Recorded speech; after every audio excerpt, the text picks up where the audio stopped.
Good evening, everyone. Call to order a meeting for the Normal Town Council for Monday, November 16th, 2020. Please call the roll.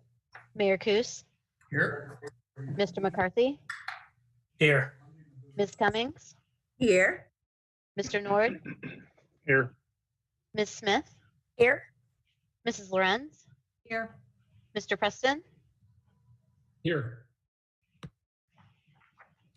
We'll begin with a pledge of allegiance.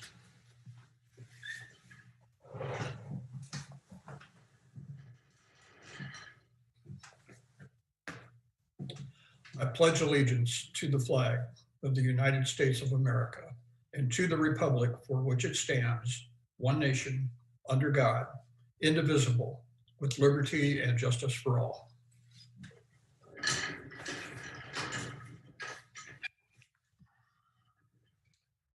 We have no public comment tonight. No one is requested to speak. We go to the omnibus agenda items considered routine and will be handled with one vote unless a council member would like to pull an item. For Mr. discussion. Mayor, if I may step in.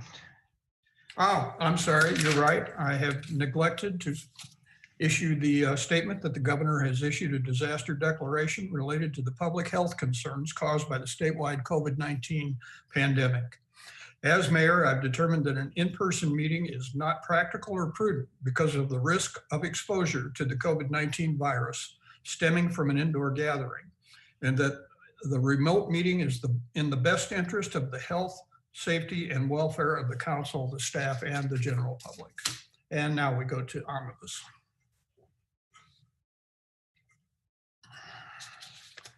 Ms. Lorenz and Yes, if I may please pull the item B, the bills. thank you. Mr. Nord. Thank you. I'd like to pull item D as in dog and F as in foxtrot. Thank you. A motion for approval, please. Second. Thank you. Items considered on the omnibus agenda are report to receive and file approval to the minutes of the regular council meeting of November 2nd, 2020. A motion to approve the year 2021 town meeting calendar. A resolution authorizing the execution of an intergovernmental agreement for the police shooting range facility with the city of Bloomington, and an ordinance concurring with a technical correction to the Bloomington Normal Enterprise Zone Boundary Amendment having to do with the Ferraro plant expansion. Please call the roll. Mr. McCarthy, Aye. Ms. Cummings, Aye. Mr. Nord, Aye. Ms. Smith, Aye. Mrs. Lorenz, Aye. Mr. Preston, Aye. Mayor Kus. Aye. Item D is a resolution conditionally approving the final plat of the Illinois Art Station subdivision by expedited. Mayor? process. Mr. Mayor, item B. Item B, yes. Ms. Oh. Lorenz pulled item B. I'm off my game tonight, I'm sorry. Item B is a report to receive and file town of normal expenditures for payment as of November 11th, 2020. So move the bills to be received and filed. Second. Thank you. Ms. Okay, Lorenz. thank you. Just an item of kind of good housekeeping more than anything, a reminder for myself and colleagues that we are in fact receiving and filing. I've seen the typical practice of several clarifying questions in advance. And so I think that's great that that's happening in advance and allowing us to be more expedited here in this process tonight and not to get into relitigating any previous purchasing or budget decisions. Another board I'm on recently has approved this kind of activity as well, and it really has improved those meetings. So I'm glad we're doing this and ask my colleagues to join me in receiving and filing. Mr. Nord. Thank you.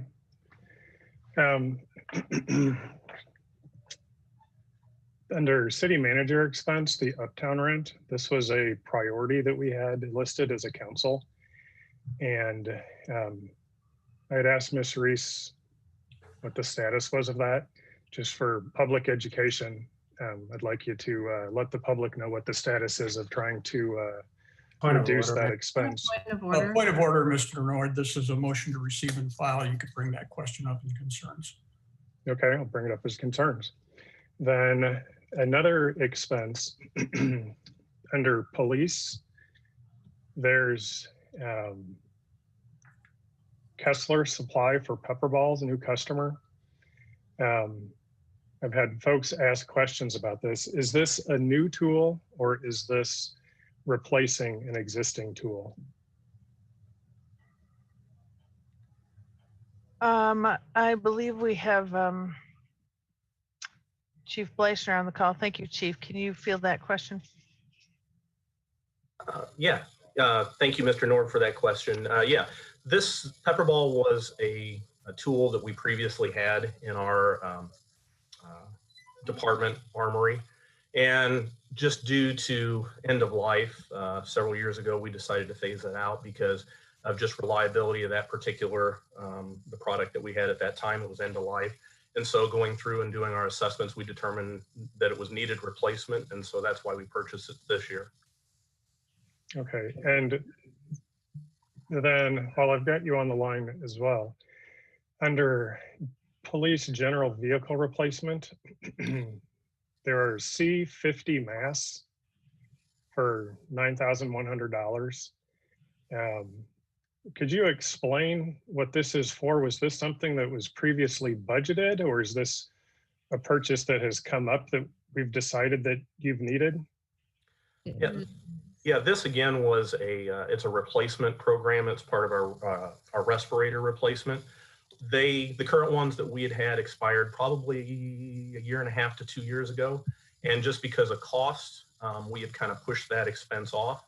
And so we were able to take advantage of some joint purchasing prices, and it seemed like a good time to replace those currently. So that expense right there is for a portion of the replacement. Just due to availability, the rest of the shipment will come in, sometime here, and we'll have an additional bill for that around that same amount or slightly larger here in the next few weeks. And this is not a vehicle, but it's under vehicle. Why is it listed there? Hold for just a moment. Ms. Reese, you were going to respond to a budgeted item or not? I was just simply going to explain that the fund is, Mr. Nord, is called Vehicle and Equipment Replacement. So it includes equipment as well. Okay, I overlooked the equipment part. Okay, then Chief, a request that I would have of you, if there are other tools that you need that have been delayed for some reason, if you could bring those to our attention. So Point of that way order, you are, point of order, Mr. Nord. This is a report to receive and file town of normal expenditures. You could certainly ask that question of City Manager Reese in an email or after the meeting. well, I think it's important for the public to hear that if the police need assets and tools, they let us know rather than wait. Then another question is the fire department, Illinois Art Station fire training for $9,000.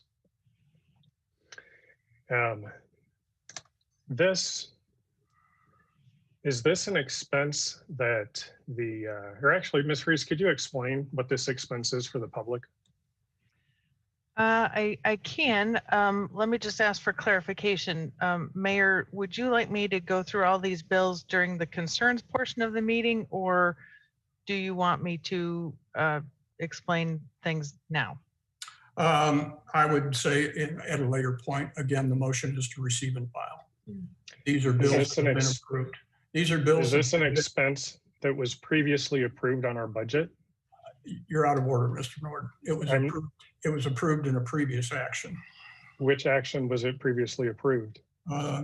Motion to receive and file town of normal expenditures for payment. Do you have further specific questions on the bills and not questions on policy? Sure, I have a question on this bill. There are many residents in town and business owners who have offered the police and fire to use their structures for training. And have we ever had to pay them for that? Because this seems like it's for the Illinois art station. I think this is another point of order, please. We are not clarifying a bill. We're discussing the rightness or wrongness of one.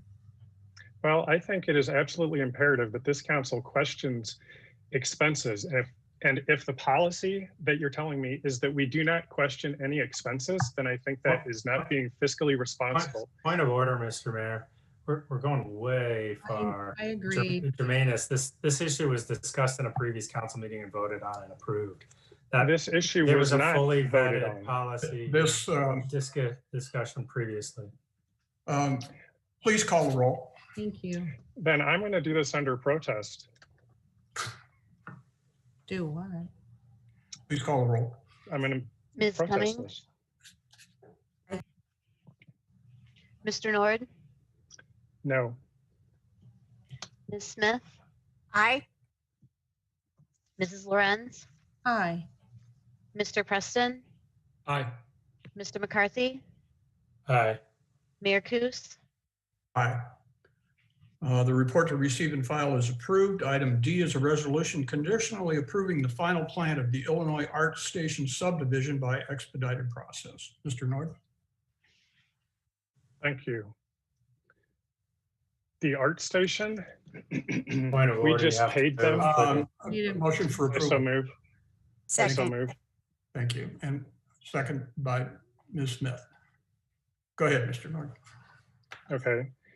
The Illinois Art Station, we just paid $9,000 to them. Could you please explain what this is for? The motion is to approve the final plat, Mr. Nord. It is not to. Does this have to do with does the previous expense have to do with the final plat? Final plat is establishing the land plat. That's all this motion is doing. There's nothing to do with it. Okay. What is the agreement or the agreements that have been made with the Illinois Art Station regarding this property? Point of What order, commitments have the the town? resolution, conversation on resolutions, Mr. Nord, need to be germane to the issue of the resolution. It is not an invitation for broad conversation. The resolution is to conditionally approve a final plat. That is what we're discussing and voting on tonight. Okay, well, I would like it to be open and transparent so the public and the council knows what agreements have been made with the Illinois Art Station regarding this. Point of order, Mr. Mayor, we're still off topic. Do you have further on the motion, Mr. Nord? Sure.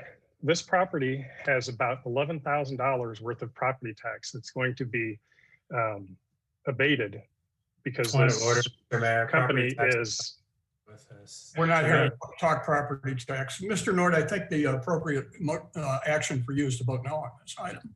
Again, we're approving a plat, the boundaries of the property for public record. That's all we're doing here. okay, for the public record, I just want the record to clearly state in the minutes that my request for transparency has been denied. And thank you. Please call the roll. Mr. Nord, No. Ms. Smith, Aye. Mrs. Lorenz, Aye. Mr. Preston, Aye. Mr. McCarthy, Aye. Ms. Cummings. Aye. Mayor Kus, Aye, the resolution is approved. Item F is a resolution waiving the formal bidding process and authorizing the purchase of and installation of a multi-pump station control panel kit upgrade for the Ironwood Golf Course irrigation system from Absolute Service Incorporated for $31,168. Mr. Nord? I so move. Second. Mr. Nord? Is Absolute Services a local business? Let me take a quick look. I'm not sure, Mr. Nord. I don't know. Mr. Damry, can you respond to that question as I look quickly through their proposal? Mr. Damry should be on the call.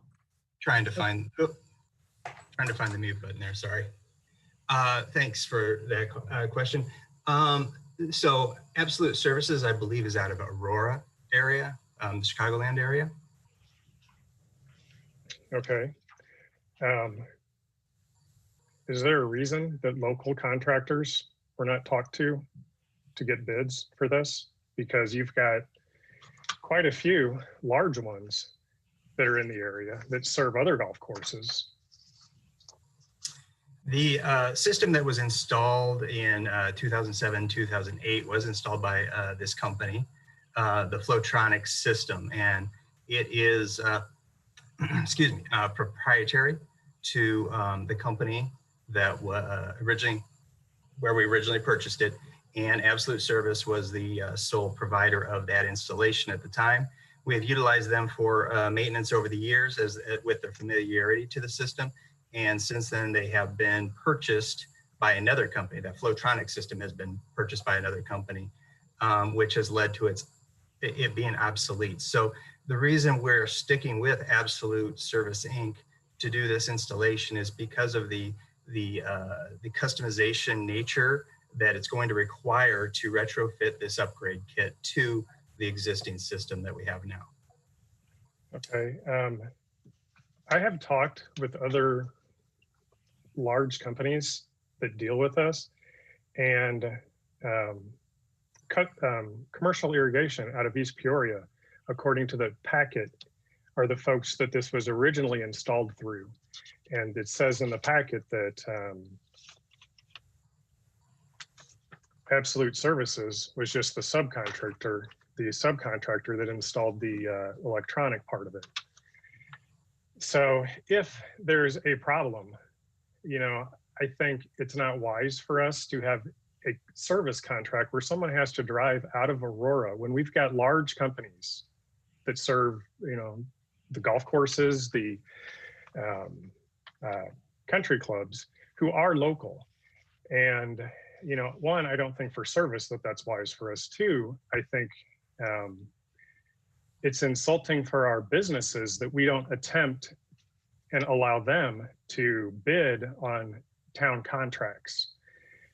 I feel like we're being a little hypocritical if we tell our constituents to buy local, but yet the town refuses Point to of order, Mayor. buy local. What does this I will got just to do answer with? that So I will What's just this got to do I with? will answer that question that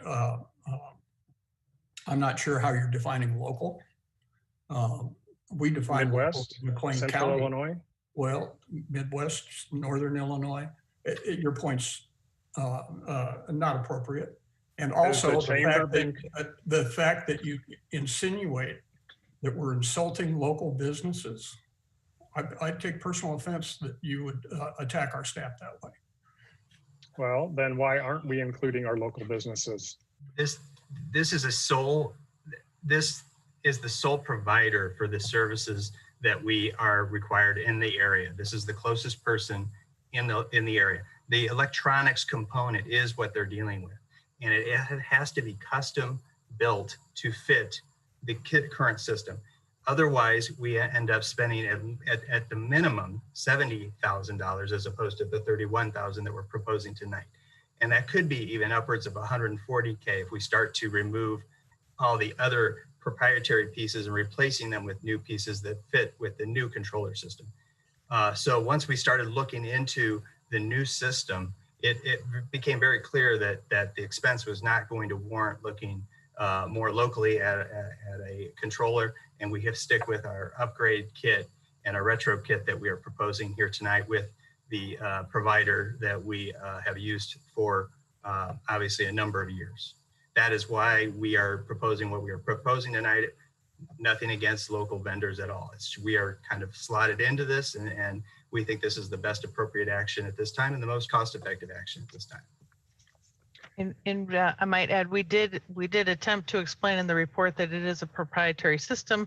We can certainly, if council wants us to consider changing out the entire control panel or funding something else to replace Flowtronics, and is willing to invest additional dollars, at least double what we're proposing tonight, we can do that. We just thought it was valuable to get the project done in the off season, and a very economical way to do that, still using the Flowtronics system that we've come to know and rely upon. I think we're making a lot of assumptions without asking our local contractors And what their Mr. cost Nord- would be, because Mr. they may have another option. Go ahead. And, Mr. Nord, you're making a lot of assumptions.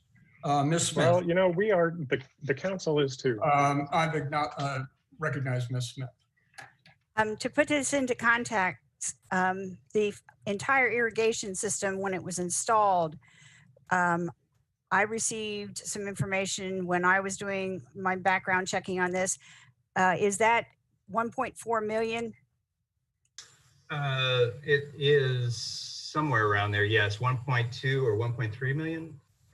Yeah, it was over $1 million. I don't remember the exact amount, Ms. Smith. It was maybe somewhere 1.2 to 1.4 million. And I believe it was in 2007 with construction, installation of the entire irrigation system for the entire golf course completed in 2008. So we're now talking about an upgrade of 31,000 out of 1.4 million, less than 10%, probably less than 5%. I can't do the math in my head when it's not 10 doesn't add in a 10. So what we're simply attempting to do here is maintain the system that is proprietary with an existing vendor on a very expensive system and avoid additional investment for an alternative solution to the issue. Am I correct in that assessment? Yes, you are, Ms. Smith. That is accurate. Okay, thank you. Mr. McCarthy. Most of what I was going to go over, Ms. Smith already questioned, and just as a reiteration, this is the only group that does this work on this system. Is Yes. that what I? Yes. That's what I heard? Okay. That is just correct. want to double check. So by going And- with this, go ahead. And Mr. McCarthy, I did want to explain, and Mr. Damry can correct me if I'm wrong, but staff did check with other potential vendors. That's how we came up with the $70 to $140,000 cost of coming up of using different equipment. Yes. When we first started to research this, that's what we discovered, is that a new system was going to be at least twice as much, if not more, much more, obviously. You even plucked my follow-up question. I was wondering how we knew those numbers if we hadn't already talked to other vendors, but you made it abundantly clear. So I think what I'm hearing, this is actually very straightforward and not confusing at all. We're sticking with a vendor on a proprietary system rather than spending double or trying to fund a close to $1.5 million replacement of the whole system.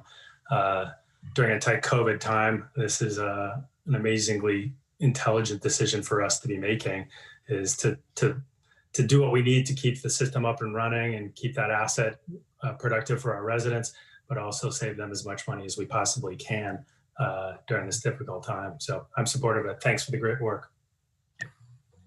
Mr. Preston. Thanks, Mayor. Yeah, I would just like to add in that, you know, especially at a time like this, having any opportunity to retrofit or upgrade existing material compared to replacing an entire system, in my mind, is a no-brainer, especially when the cost is less than half what it would be to replace the entirety of the controller that we're talking about. And so thanks to staff for pursuing this in a way where we can retrofit existing and make the best use of taxpayers' dollars, saving over half what it would be otherwise. I think that's an important thing to do now and always. Thanks. Ms. Lorenz. Thank you.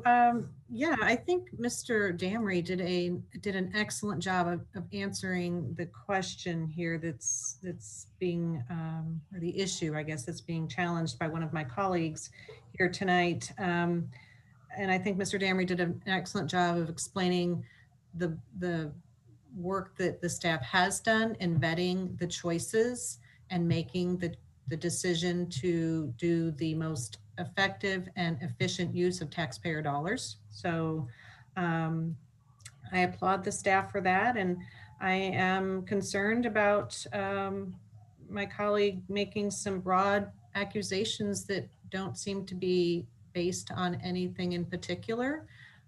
That seems unfair. And, you know, without a particular another alternative being offered up that hasn't already been reviewed by the staff, I feel that it is unfair to accuse the staff of overlooking local or regional vendors. We certainly have a practice of giving them their priority. And so I just want to make that point very clear. Staff is doing their job, they're doing it well, and we do give preference when it makes sense to local and regional vendors. Thank you. And Mr. Norton. Thank you. What were the local vendors that were communicated with? I don't know the answer to that question. Ty, our golf maintenance staff looked into this and they're the ones that work with this system on a regular basis. So I'm not sure. The town policy is any contract over $25,000 gets bid out. So that way the council has some documentation to show that we did a competitive bid process. How can we be assured that this happened without having that paperwork? Being absolute. Mr. Damery, I'll just jump in. We are asking council to waive the formal bidding process. That's part of the action we're asking of you tonight. If you don't believe staff has done our homework, we can, council can consider not taking action tonight and tabling this if you want more information. Ordinarily, we would not simply call out businesses that we've gotten quotes on in a public meeting without giving them a heads up. I feel like I should at least let them know in terms of their quotes, but that would just be me. So I'd like to talk to them before we start talking about their particular quotes in a public discussion. But I see Mr. Day has turned his camera off or on, so perhaps he wants to jump in and talk about the town's procurement policy. Yes, one of the exceptions to our procurement policy is when the contract is a sole source contract, which this is. So this would not fall under the requirement of the bidding requirement for everything over $25,000. There's a specific exemption for sole source purchases. And as this has been explained, this is a sole source purchase. Okay, last question. Can you explain your thought process if we're in a position where the software is proprietary, why we should continue with another vendor that will bring us proprietary software that only one vendor can manage, and that vendor's not even close to us. They're up in Chicagoland area. Mr. Nord, that vendor is someone we've been using since the system was installed. Is that accurate statement, Mr. Damery? Yeah, since 2007, 2008. Correct. So we have very good experience working with them. And again, the history is if this is the first system replacement that we're trying to do of that control panel, that control system since 2008 when it went live, I believe. That's 12 years. So I would hope that we could have a similar kind of duration in the next equipment. But again, if council feels like we should be exploring a complete replacement, we will do that. We believe this is a good solution. Then I would like to propose a motion that we table this and let local contractors bid on it and see where things come in. We have a motion to table. I will remind people that with the motion to table, there will be no further discussion if the motion is seconded and goes forward. Do we get a second on the motion? I'll I second can get it. clarification, Mr. Mayor, on the motion. I Yes. believe the motion was we're supposed to put something out to bid. If the council member can explain what exactly it is he wants the town to bid out. Thank you. Bid out this contract. Well, we can't bid out this contract because, as we said, it's a sole source contract. There's only one person who can supply the system. So Bid out whatever the end result is, which is to get something that will work. So we have a motion to table and a second. Please call the roll.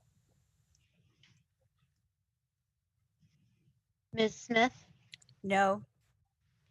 Mrs. Lorenz, No. Mr. Preston, No. Mr. McCarthy, No. Ms. Cummings, No. Mr. Nord, Aye. Mayor Kus. No. The motion to table fails, so we're back to the original resolution. Is there further discussion on that? Mr. McCarthy? Yeah, for anybody watching, I just want to kind of clear up what just happened so it's crystal clear in your mind. Is we've got a sole source provider to provide the town with a solution that will cost half as much as the next viable solution. And so the suggestion was that we bid something out. Just to be clear for everybody, to bid something out would cost the taxpayers at least twice as much as the action we're talking about tonight. And so essentially what you saw or are seeing tonight is this council vote down doubling the cost of a project. What also you're hearing, if it hasn't been clear, is that there is not anybody in town who does this work because it is a single source. As a small local business owner, I'm always supportive of giving our local guys a shot. But in this case, there isn't one.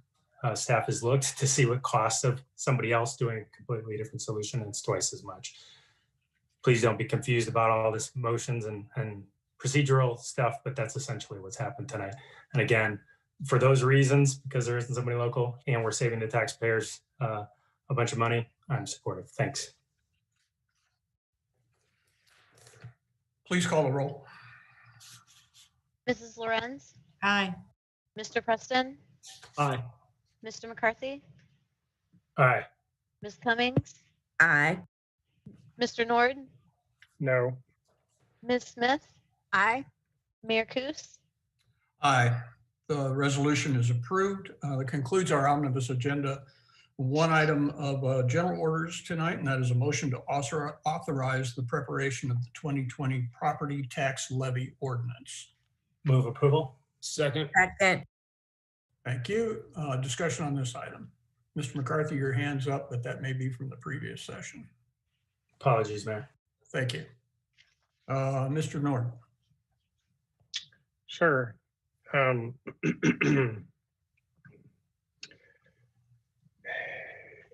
If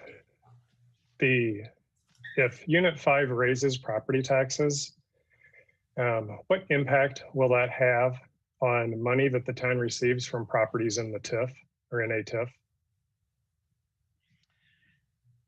Okay, Mr. Nord, I'll start answering that question. I'll ask Mr. Hune to jump in as well. He's on the call. Basically, I can tell you that also would include some assumptions. What someone pays in terms of their property tax depends on the value of their property. So if one of the taxing bodies, if any of the taxing bodies increase their levy and the value of the property stays the same or goes up, then the property tax bill goes up. And when a property owner in the TIF pays their property tax, that payment goes into the TIF fund. So is it a fair statement to say if assessed value remains the same and the Unit 5 tax rate goes up, that the town will receive additional money because of that? It would be fair to say that when the property owner pays their taxes and the tax bill is higher, that payment would appropriately go into the TIF fund. And that TIF fund, the TIF fund proceeds, as council knows, are used to reimburse development agreements for the value of the growth in the EAV. So that's what drives the property tax bill in a TIF. Mr. Nord, I have a question for you because I'm not clear on what you're asking. Now, what I'm hearing, and I may be wrong on this, is you're saying that if Unit 5 raises their property tax levy, does ours increase accordingly? Is that what you're asking? No. Okay. No. If Unit 5 raises their property tax levy, will the town of Normal receive more money from properties in the TIF because of that? So point of And order, I'm what I'm confused. taking about what is the Unit answer 5 is yes. Why Is Unit that correct? 5's read has anything to do with our property tax levy. I'm really lost on, I've been trying to hear that this comes back to somehow our levy. It seems to be only focused on what Unit 5 is doing, which has This nothing is to a do with our question. action tonight. This is a question on how the town TIF money comes back to the town, or how property taxes are affected in the TIF. I mean, it's a simple yes or no question. I'm Sure, gonna, I Mr. think oh, go ahead. I'm sorry, Mayor. I would, Mr. Hune, can you weigh in on this? Certainly, yeah. City Manager Reese, is correct. If the tax rate goes up for Unit 5, and there's a taxing body in Unit 5 within the TIF district, and they're paying more property tax, then we will collect more tax in the TIF fund from that property. Okay, then when you proposed your recommendation for Normal not to increase the tax levy, did you account for a potential increase in revenue that we may receive if Unit 5 increases theirs? No, not at all. In fact, the town's property tax levy is not played in. I'm not sure how that relates directly to your TIF question. As council knows, I believe it's on page 7-3 perhaps of the council packet. The property tax levy that the council's asked to adopt is $13,055,000 in 328. $13,055,328. Of that 13 million, those funds, when we receive them, are allocated to public safety pensions, Illinois Municipal Retirement Fund pension obligations, Medicare, Social Security, Normal Public Library, and the general fund. That's where those $13 million are applied. Okay, then is it possible for the town to, after Unit 5 decides on what they're going to do with their property taxes, any additional money that the town will receive because of Unit 5's action, can we have those additional dollars go directly to pay pensions instead of going into the general fund to be used elsewhere? I'm sorry, Mr. Hune, can you field that question? I missed the beginning part of Mr. Nord's question. Sure. I think maybe we just need to be clear that the levy that we're asking the council to adopt tonight goes into the general fund. That we do not control Unit 5's levy, obviously, or any other taxing body. We collect whatever comes into the TIF fund from those other levies that are applicable to the TIF. The tax levy that controls that, we do not control. We only control the levy that the town is asking for tonight, which goes into the general fund. So I don't know how we would execute what I think is being suggested, to where if Unit 5 increases their levy, that increases the TIF balance in the TIF fund and TIF district. We can't transfer that money to the general fund and then reduce the general fund's levy. We need to keep those operations, those fiscal operations, completely separate. Yeah, I'm not asking to reduce the town's levy. I'm asking any windfall that the town may receive because Unit 5 increases property taxes, that money goes straight to pay pension obligations, that we cannot use it in the general fund for other things. Well, I'm sorry. Mr. Hune. The money that the TIF fund collects has to be specifically used for what's within the TIF, which is to pay debt service on a few of the bond issues that supported the Uptown renewal. They use to support agreements we have with developers. We wouldn't be able to use that money per se for a pension fund. It's essentially set aside for debt service in the TIF fund itself. So we in essence, be violating the TIF agreement and the TIF district requirements if we don't do something beyond that. Well, then I would propose then that it goes to pay down debt instead of something else. Well, that's in fact where it does go, sir.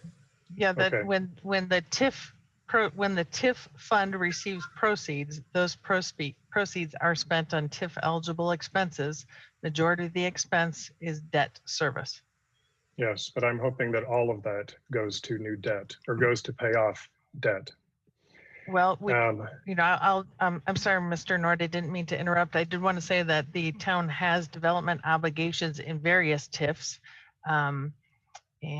So we meet our development obligation and we also use those funds to pay down debt service. Okay. Another question. Mr. Nord, you've exceeded your 10 minutes, so hold that thought and we'll come back to you for round two. Ms. Cummings? Yes, thank you, Mr. Mayor. I guess I kind of wanted to, we kind of got off the track I wanted to kind of go on. I really wanted to kind of focus on the overall what's happening here. And I think in some of the starting, we've lost sight of really what's going on with this by not having any net change at all in EAB or to the levy at this time. And what the impact, from our standpoint, the town of Normal standpoint, we don't have, we can't tell any other taxing body what to do with their levy. However, what we've done to be able to kind of minimize any impacts we're seeing at this current time is certainly something to note. And the fact that we are carrying was that $1 million on our backs to, we will make sure that it's addressed as part of the amount, but we didn't make any changes to the levy at this time, understanding the overall what's happening. So want to certainly bring attention to that. I think some of that has gotten lost in the weeds, and I was hoping that like either you or Mr. Hume would actually have opened up to kind of discuss that, which would help get our community to understand what's really happening and the impacts that they will have in a more positive light, because there is some positivity in this this actual resolution before us tonight. Thank you. Mr. McCarthy. Get that unmute button to work. Thank you, Mayor. I'm going to dovetail a little bit on my colleagues' statements just to say, first, I want to say thanks to staff for your hard work on this levy. Just for everybody watching at home or everybody watched this video, generally the citizens of Normal, what's happening is that this is a status quo or a no increases levy.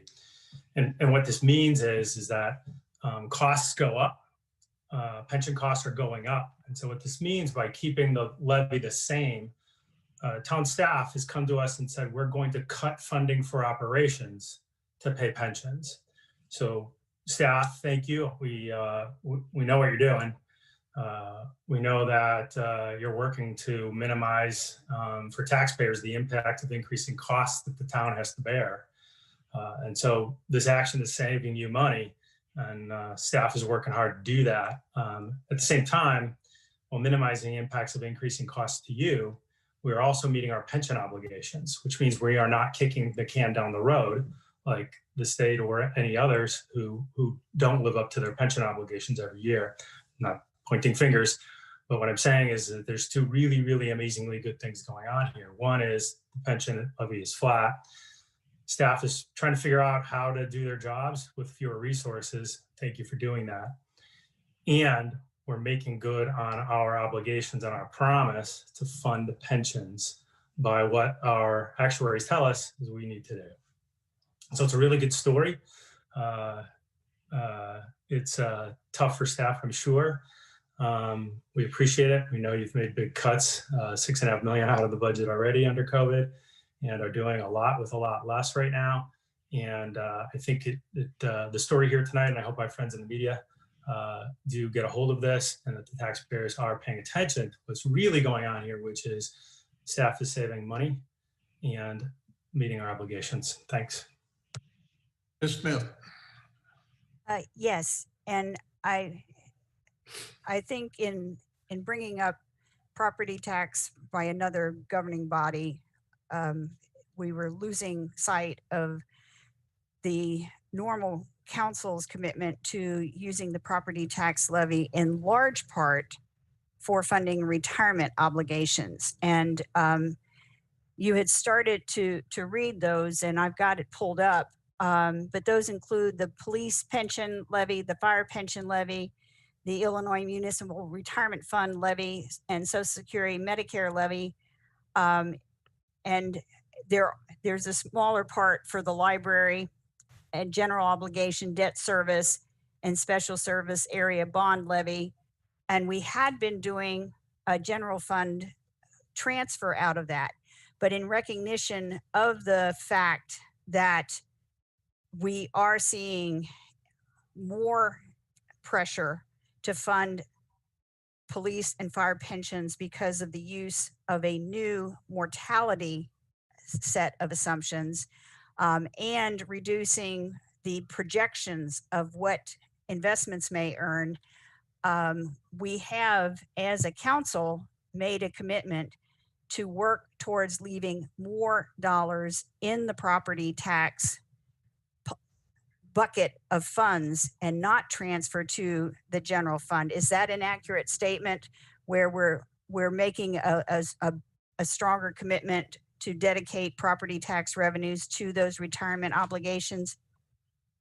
That is an accurate statement, Ms. Smith, in terms of how those property tax dollars are allocated. So when we receive the property tax revenues, the $13,055,000 that council is levying, when we receive those dollars, a portion of those funds go to police pension obligations, a portion to fire pension obligations, a portion to Illinois Municipal Retirement Fund obligations, which is the pension program for non-public safety employees. And then some of those dollars go to Social Security and Medicare costs. And then a portion of the dollars go to Normal Public Library to fund their operation. And in the past, $1.6 million has stayed in the general fund to support general municipal operations. That's in the past. This year, we're asking council to adopt the same levy as last year, the $13,055,000. And rather than $1.6 million going to the general fund to support municipal operations, we're only going to retain about $530,000 rather than the $1.6 million. And I'm throwing out a lot of numbers here, but we're going to retain $530,000 and take the balance of that and apply it to public safety pension obligations.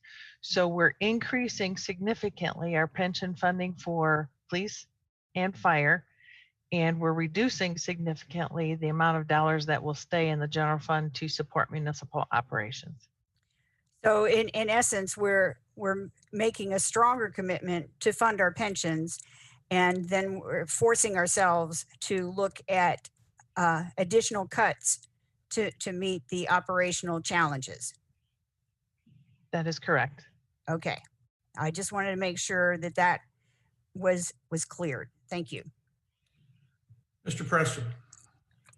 Thanks. Yeah, that ties in well. So for those watching this evening who are homeowners in Normal, what we are doing with this action is at a time when, and for a long time, when your state government down in Springfield has kicked the can down the road on their pensions, the town of Normal tonight is supporting ours by dramatically increasing our pension funding, putting us in a good position, both with our police officers and our firefighters, our public safety officials here in the town, and continuing to increase our commitment to them in a sizable way. Meanwhile, doing so in a way that keeps you, the homeowner in Normal, the town portion of your property taxes flat from last year, and not adding any additional cent to our portion of your property taxes. I think that is an incredibly important thing. And the way that's accomplished, as has been said by others, is by making some cuts, doing more with less, and reducing our general fund balance by over $1 million, all in an effort to not only support our pensions and our public safety officers, but also to support the citizens and the homeowners in Normal by not raising your property taxes this year. So I'm in full support. Thanks. And Ms. Lorenz? Thank you. I think we're all probably singing a bit from the same hymn here. I'm just going to try to put it in the form of a headline. Town plans $1 million cuts in operations funded by the general fund while still meeting public safety pension obligation, period. And to that, I want to commend City Manager Reese and their staff for making that very bold and almost really in my tenure, unprecedented move to grab hold of the fact that this is going to mean about a 1.5% cut in general fund spending. And at the same time, we are meeting an important obligation in our first responders pension. And I do believe that the devil will be in the details. That will be part of a budget work session coming up in January. Is that correct? Yes. Okay, very good. That's all I wanted to say. And Mr. Nord? Thank you. Just to bring this to reality for everyone, last year, we voted that we were not going to raise the property tax. We had the same vote where we said we were not going to do it. Taxpayers were not going to pay a cent more.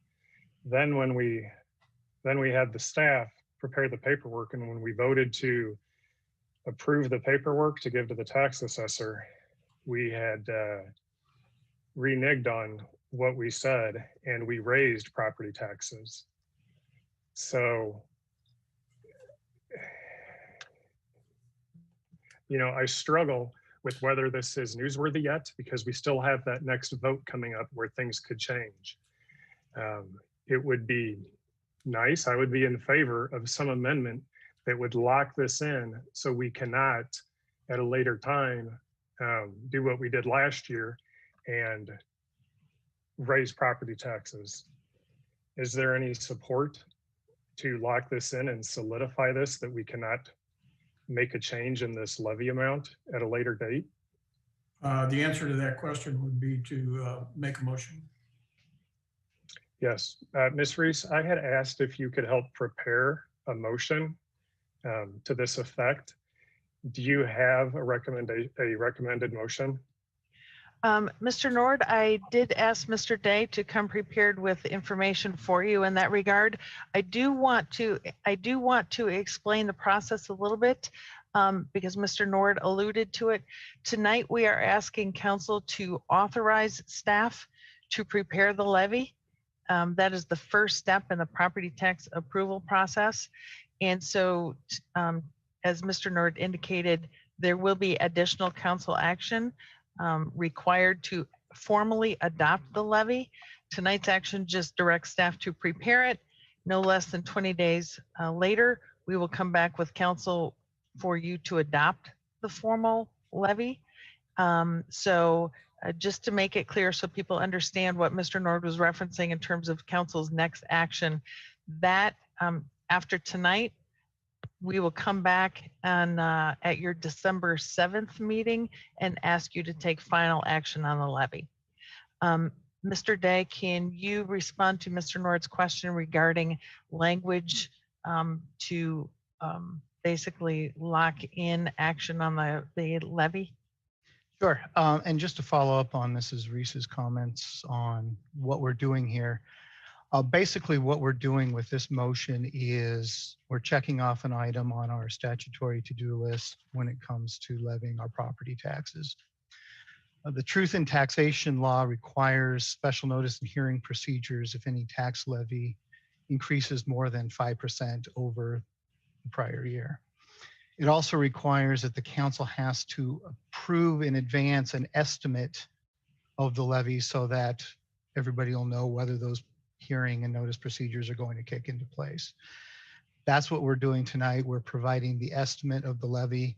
This is for the truth in taxation purposes. It's not to formally set the levy. And even the truth in taxation law itself that we're doing this under anticipates that that levy may change from the original estimate. So this is not a action you're taking tonight to set the property tax levy. This is an estimate that we have to give just to determine whether or not additional procedures are going to take place. I've got some concerns that the motion would be proper under the Open Meetings Act. Under Section 2.02 of the Open Meetings Act, any motion has to be germane to the agenda item. Like I said, the agenda item for this was preparation of the levy and the estimate under the Section 1860 of the Truth in Taxation Law. A motion, I think, to change our procedures for adopting our property tax levy, or at least arguably falls outside of that agenda item. But probably more importantly, I don't think it's possible for the council to pass a motion that would prevent further amendments. Basically, this would be a motion on the table to prevent anybody else from making a motion on the table, which is just something the council can't do. Generally, the council can't make unamendable motions. I mean, the fundamental rule is, of course, in all government cases, the majority rules. If a majority of the council wants to amend its decisions at a later date, it has the right to do so, unless there's some state law, constitutional, or contract restriction that would prevent it from doing that. Other than that, if a majority of the council wants to make an amendment at a later date, I don't think this council could prevent it from doing so by a motion tonight. So just in terms of language, I don't think it's a possible motion to make. You could make a motion, but it could be amended by the majority of the council when it actually comes time to setting that tax levy. Okay, so then, so that everybody understands, it would be premature to say that the town is not raising property taxes at this point, because this is just an estimate. And it would be fake news if we had reported to the press that we are not raising property tax when in fact that decision has not come before us yet. This is just an estimate. That decision will come before us on December 7th. Is that correct? If I could this clarify, is an estimate. I don't know. I don't know This that I is- would go ahead. agree with your clarification or your way of stating that, but yes, this is the estimate for the taxes, and the final decision will come on December 7th. Thank you, Okay, Mr. Day. thank I you. was going to point out that this actually is staff's recommendation.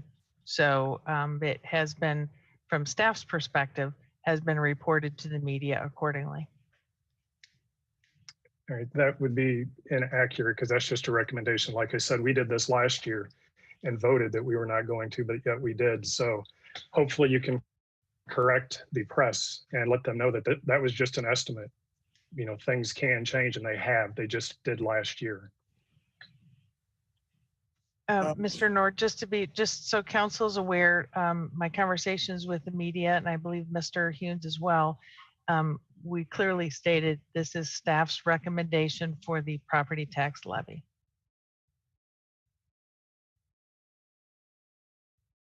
Mr. McCarthy. Thanks. I, of course, can't speak for everybody here, and if anybody feels the need or the will to chime in, I'm sure you will, but judging on all the comments by the majority of of the council tonight, I think we're all pretty excited by this recommendation and excited for it to come back to us as a proposal, and that if there's any ambiguity, my vote will be yes when this comes back to saving taxpayer monies and meeting our obligations. Thanks. Ms. Lorenz.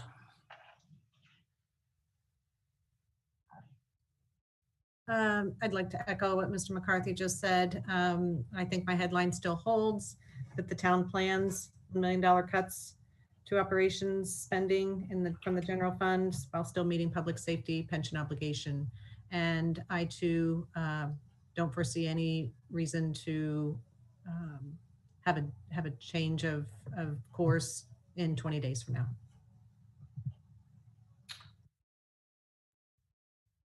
Ms. Cummings, Mr. McCarthy, we can only give you 2 shots. Thank you, Mayor. I kind of have something that's hanging out there worse than a dangling participle that I need to make sure that gets addressed tonight. And I'm trying to clarify my own memory as to what happened a year ago, which in reality, if you can correct me and clarify, what actually happened a year ago was that like this year, there was that amount that was needing to be paid within the public safety pension funds, which is the 1 million, which now we are doing the cuts for general fund. And I think that's what we actually then voted on to get paid, that we collected on. That was the amount that ended up causing the increase. If I'm not mistaken, that was really the issue more so than us changing the levy. It was a levy amount one time and different than the next. I think what happened is us addressing that difference, where this time we're trying to make some adjustments so that we can keep that levy flat at 0 without making any changes. And maybe I'm not saying it right, but either Ms. Reese or Mr. Hune, if one of you can kind of clarify and make sure that people understand exactly what happened. It wasn't, this white rabbit out of a hat trick that the town pulled on the people. It wasn't something where we pulled a switcheroo. We're not magicians. We're not David Copperfield. And we're not trying to take anything from citizens, because we're all citizens too. And none of us would have wanted that switcheroo played on us. So if we could take a moment to really kind of clarify and give education to our constituents on exactly what happened and how the difference between the net change happened. I will work from my memory in terms of what happened a year ago. I believe a year ago, council initially was considering a slight reduction in the general fund allocation of the property tax levy to the tune of about $100,000, because we were trying to keep our rate at a certain level. And it was determined at the second meeting, the 20 days later, when council took formal action on the levy, council chose to keep the general fund allocation at 1.6 million, which has been its historical allocation. And that $1.6 million does go into the general fund and supports general fund operations, just general town government operations. The other components, the other allocations, including public safety pensions, Illinois Municipal Retirement Fund, Social Security, Medicare, normal public library, those were approved as originally planned. It was the only thing that had a slight change last year was that general fund allocation. Mr. Hune, do you have anything to add to that? No. Thank you. Please call the roll. Mr. Preston, Aye. Mr. McCarthy, Aye. Ms. Cummings, Aye. Mr. Nord. Aye. That was an aye, Mr. Nord. You broke up a little Yes, bit. that was an aye. Okay, thank you. Yep. Ms. Smith, Aye. Mrs. Lorenz, Aye. Mayor Kus. Aye. The motion to authorize the levy is approved. We have one item of new business tonight, and that is a presentation on the economic impacts of COVID on the town's current fiscal year position of fiscal year 2020 and 2021. It's a presentation. Ms. Reese, do you have any opening comments? Yes, thank you, Mayor. When the town last spoke to council about our financial status in regard to COVID, it was a few months ago. We thought, particularly given council's action just moments ago on the property tax levy, we thought it would be appropriate to give council an update on our financial position. And Mr. Hune is prepared to go over some slides to show you where we are in terms of revenue, expenses, and this conversation is focused on the general fund. Mr. Hune? Yes, thank you. I will get my screen shared.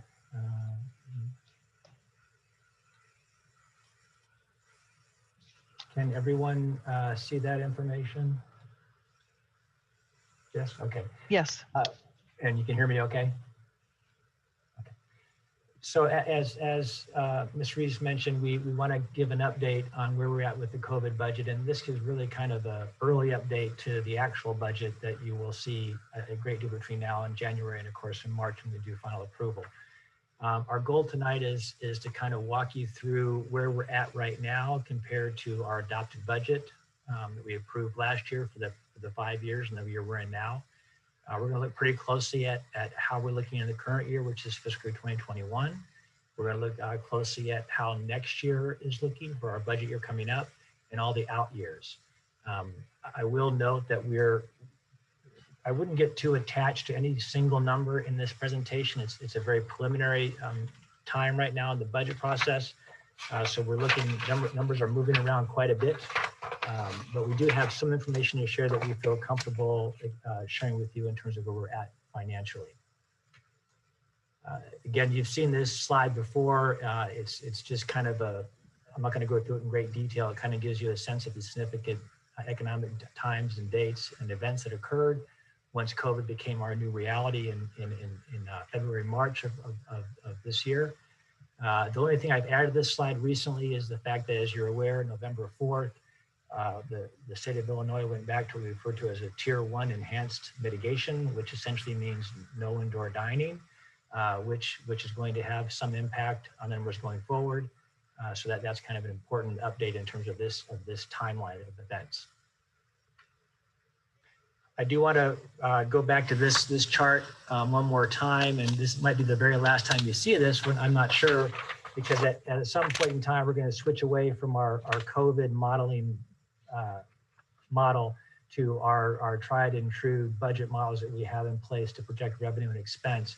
But this model is very interesting to look at, and I would kind of call your attention to just that top box. You've seen this before, and this essentially represents the projection we had for those major revenues, as well as a lot of other revenues that we're not going to show in this report. But we looked at several revenues general fund to see what would be impacted by COVID. You can look at those percentages as a percent of what we'd expect in a non-COVID year, basically a regular budget year, party adopted budget. And then the chart below essentially shows the actual activity compared to what actually we projected. So I've got them kind of color coded here. A green indicates that the actuals came in above what we projected to happen, and the red shows it came in below.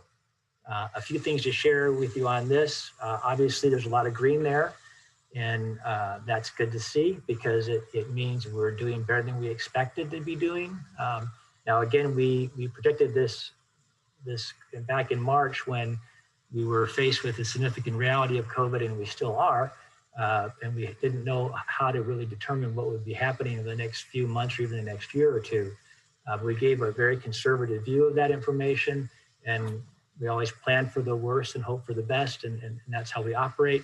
So we are doing better than we suspected we're going to do. You can see by the numbers alone that for the most part in every month we were above what we thought.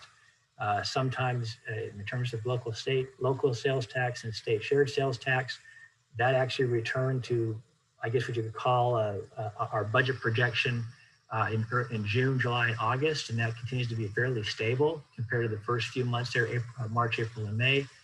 State income tax has stayed pretty steady throughout the entire period, which is a little counterintuitive because of all the high unemployment. And you can speculate why that's occurred. I think for the most part, there's been significant unemployment in certain sectors, as we discussed in the past. And then there's been more employment in other sectors that kind of perhaps made up for that in the overall global income tax amount of money.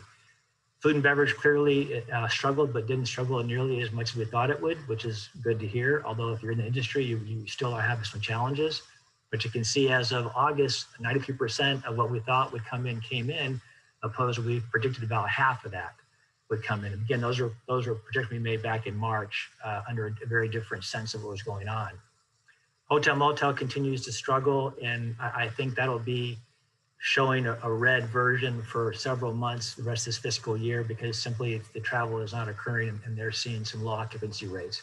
But by and large, in terms of revenue, we are seeing more than we are expected to see. So I guess I'm going to reconcile for you, the numbers in the next slide, but that the chart that's in red above, that's the chart that gave us the $10.4 million decrease in, or expected decrease in revenue for the fiscal year. We have a revision of that now to share with you, which I'll go into now and kind of give you a better sense of how it looks. So this chart shows the blue bar is the adopted budget for revenue in the current fiscal year we're in right now, 2021. The red bar is what we project revenue to be with our current information that we have available to us. Looking at our COVID model, looking at our budget model. So we're seeing about a $3.6 million drop in revenue. Now that's a pretty far cry from 10.4. So let me kind of walk you through a little bit. So originally we said 10.4 million original COVID estimate and decrease in revenue for this fiscal year. So what's happened? Well, we're not too far off in terms of that estimate. If you look just at the negative revenue, one thing we did when we did the projection of 10.4 is we said, okay, what revenue will be impacted for the entire fiscal year from COVID? We picked off those revenues and gave a new projection that gave us $10.4 million drop. Other revenue, we kept at adopted level. We didn't assume any increases there. So right now, we're assuming in terms of negative revenue projections from COVID, about $7.3 million decrease. What we did not do back in the COVID projection, which we can do now, is we have a better sense of what's happening with other revenues. So we just basically kept flat. We have about 1.5 million more in additional revenue that we didn't expect to come in for our original projections in the adopted budget. This is use tax, where that's kind of remote sellers, where we're seeing a better collection effort on internet sales and so forth. The building and planning permit fees, that in large part is all the construction going on at Rivian, where they pay for those fees and it comes into the general fund. And then, as you're well aware, we had a 4-cent increase in local motor fuel tax that will be effective December 1st. So we're going to have 3 months of that revenue coming in that we weren't going to have. But probably one of the biggest surprises is the 2.2 million we got in CURE funding. So the CURE funding is the federal government's funding through the state to municipalities. The state announced that the town had a $2.2 million allotment of CURE funds that we could go after as reimbursable COVID expenses. However, the initial guidelines for those to get those reimbursable dollars was quite strict. It wasn't quite as strict as FEMA, but it was a little more relaxed than that. But it's still, we couldn't find a lot of expense. I mean, they're expending for PPE and for the barriers and for sanitation and cleaning, but they kind of left off the table payroll expenses associated with COVID. So there wasn't much money being drawn from those pots that the state was hoping to be able to provide to municipalities. Those rules changed and changed for us significantly to where they allowed our reimbursement for COVID-related payroll expenses. And clearly we have a lot of going on with payroll public safety to manage the COVID crisis. So all of a sudden that essentially opened up a lot of expense reimbursement that was not there in the past. So we have actually submitted that for funding. We've received the funding as of last month. So we have $2.2 million in CURE funding from the state via the federal government that we didn't really anticipate ever having. So if you take the 7.3, which would be essentially our new estimate for the COVID loss of revenue from the 10.4, then you add the 1.5 to it in new revenue or enhanced revenue from Rivian and from online sales and the local fuel tax, and the 2.2, that's basically just this recoverable money that state has provided to us as a municipality. We're looking at a negative 3.3 for the year.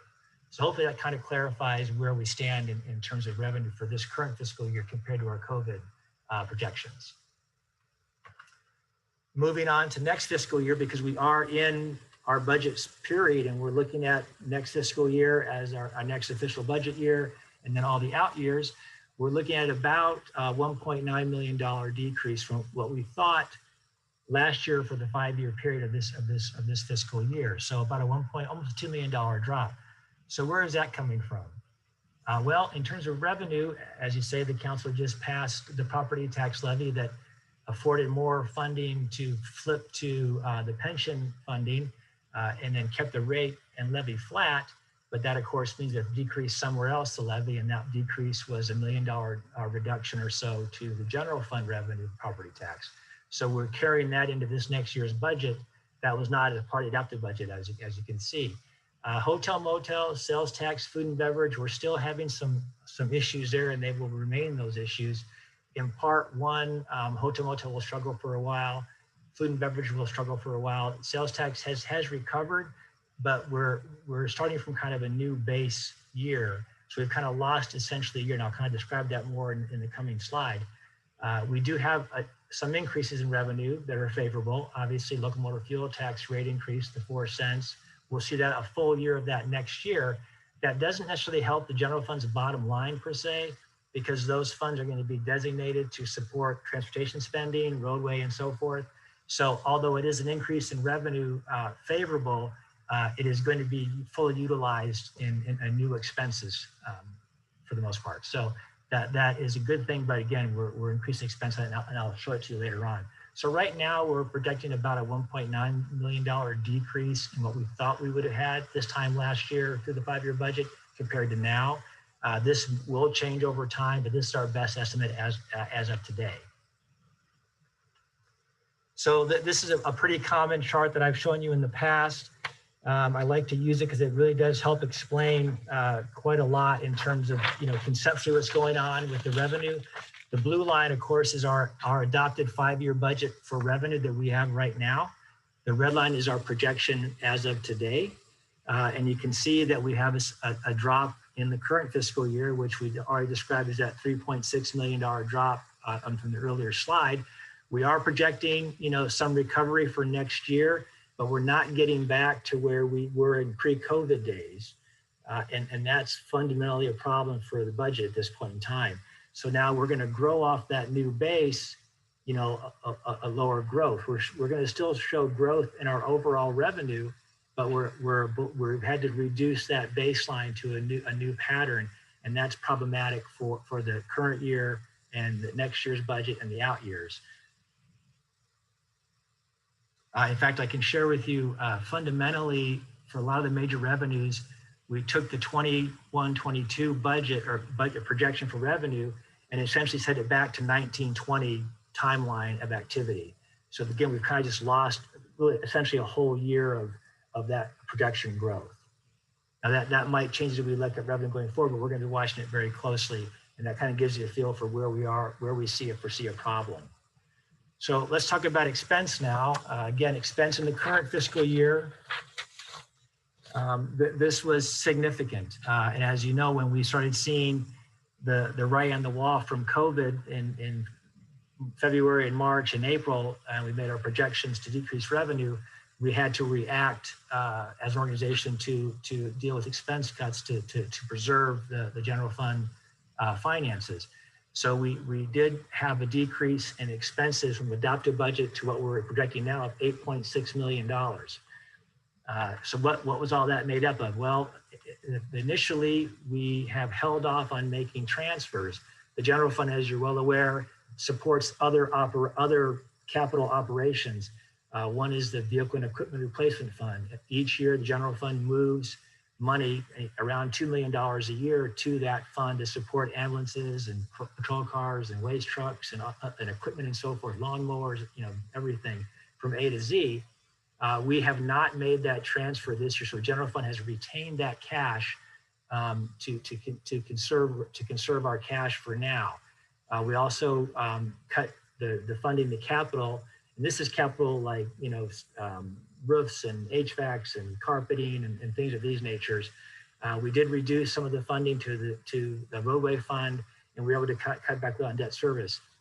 My point here is that these are transfers that don't necessarily impact the current year. We're still doing all the same road work. We're still doing capital funding for this current year, and we're still buying all the same stuff we want to buy for the most part in vehicle and equipment, but we can't continue that to not fund those areas in the future. These are setting the funds up for future growth and for future sustainability as a one-time cut. So that's important to understand. That's not a sustainable cut we can do forever. The next big piece of expense reductions was in salaries and benefits. We obviously have some regular full-time staff that are vacancies that we've kept vacant, so we're going to have some savings there for the year. But obviously, the lion's share of the savings from salary benefits has come from not doing full services to our citizens in terms of popular park programs and cultural arts. The pools, the theater, the museum. We didn't hire probably over 100 seasonals and a lot of part-time positions in adult rec programs and teen programs. So all those got essentially eliminated or reduced due to dealing with COVID. And so we didn't have to incur those expenses for personnel or operations. So that was a significant decrease in expense. Again, not sustainable from a full service government and full programs offered, but it did help this fiscal year. The last three there are kind of important too. Obviously, Rivian, we had a contract with them to pay them $1 million payment this year. As good partners to the community and to the town, they waived that requirement for us. So that automatically left us with $1 million more in cash that we would not have typically had. We also eliminated contingency. We didn't fund that. So we have $500,000 that was just available that we're not going to be using. And then of course, operating supplies were also down, mostly in the parks and rec programs and cultural arts, because of a lot of those programs did not occur. We didn't need the personnel expense and we didn't need the operating expense. So overall, a significant decrease in expenditures and transfers to essentially react to this current year of COVID issues. Next year, yes, Mr. please. Heenan, if I could jump up, if you could go back to slide 8, I just want to point out so that no one gets concerned about the $300,000 reduced debt reserve in the first box. I did want to point out that the town meets or exceeds its debt service reserve. And so this 300,000 did not put our reserves in any risk. We just had excess. We try to put aside more than the minimum requirement each year. And this was reserving this $300,000 back into the general fund. Yes, thank you, Mr. That's true. That number gets changed off and on during the budget cycle, but it never gets changed to a point where we're going to put ourselves in any kind of danger in the debt service funds. That's very true. So moving on to expenses for next fiscal year, the budget year that we're working on now. Again, originally we assumed about $72 million in expense, 71.6 million. Now we're assuming about a little under 71 million at 70.8 million. That's about a $250,000 drop in estimated expenses. That's coming from salary and benefits, mostly related to the COVID. The COLA was significantly lower than we projected for 2021, and that carries through a little bit. We did pull out contingency. We have some savings in operating supplies. We do have some increases, though, that we need to make sure the council is aware of, and these should be fairly intuitive, but I'll kind of explain where they're coming from. We are going to see an increase in pension contributions, or we're anticipating that for the next 5 years and for next year, due to the mortality table updates, due to the fact we're closing in on 2040 deadline, due to the fact that we have headwinds with investment earnings and so forth. And we're going to see some more transportation spending in terms of the 4-cent sales tax increase. So we are seeing some growth there in expenses, but we've tied them down to those two areas for now. And again, I didn't put numbers in here because this is an area where I don't want to get too attached to numbers because they're going to change. But conceptually, we are going to see less expenses than we had planned for as part of the budget process this year. Again, just getting back to my little line chart here that we use all the time to demonstrate what's happening. The blue bar, of course, is the adopted budget for 5 years. You can see we had significant decrease in expense. That's the 8.4 million or $8.6 million expense reductions that we talked about in the earlier slide. We do plan now to return to essentially a full service government again. reinstituting, the pools and the museum and all the Parks and Rec programs, hiring the seasonals to get the parks ready and so forth. That's where a lot of this push-pull is going to come for the budget processes. We're not sure how that's going to look, but that is right now our operating assumption is to return to full services next fiscal year. Now the out years, the red is actually above the blue. That's not typical. Normally we like to see the blue and red line just right on top of each other on both revenue and expense. That's usually how it looks in a regular budget year. This year is quite unique because of COVID and the expense drops and the derivative losses. However, we are going to see an increase in pension contributions, and because of the 4-cent gas tax, more spending in transportation, roadway, and so forth. So that is an upswing in expenses that we're planning for as part of the budget process. So I do want to kind of hammer home this idea a little more about where we stand and where we're going. I've got a few more slides to show you, but right now we're kind of fundamentally trying to decide when revenue will return. And the folks we talk to, the information we read about, the webinars we're on, from the federal government, Fed, to our local banks that give us great information, what we're kind of hearing is we'll get back to an economy, a pre-COVID economy that's going to be sometime between calendar year quarter Q3 or Q4. So July to December of 21, which is next year. That puts us solely in fiscal year 21-22, which is next year for our fiscal year. They said it could be also a whole another year later in the last 2 quarters of calendar year 2022, which is going to put us in year 2 of our budget coming up. So it's really a challenge to kind of determine when to start picking revenue back up. What we have done, as I mentioned before, we kind of fundamentally set 21-22 revenue at 19-20 fiscal year levels, and then grew it from there. That was a reasonable approach for now. That might change as we get more information in revenue, but that's what we're using right now as part of this base review. Again, I talked about returning to full services. That's going to have to be balanced in essence against revenue and the economy. It's a function of COVID management and where the economy is when we can return to full services and what's available in revenue. And all of this has to be essentially programmed, by January and approved by March into our 5-year budget next year and out years. So this is a challenging year in many respects for everybody at every level, but it's certainly an unprecedented issue in terms of budget processes, in terms of predicting revenue coming back and dialing up our services to back the taxpayer. So it's a challenging year. It's all very solvable. We have good models. We have good data. We have good decision makers with the city manager's office and the council. So I have confidence that we can obviously solve this. We don't hide from these problems, and we solved them in the past. But it is a unique, I'm sure you can agree, a very unique year. So this is a pretty busy chart in terms of numbers, but I want to kind of focus on a couple things first. Look at these two here. So this is kind of getting back. It's kind of a restatement of what I've already kind of gone through.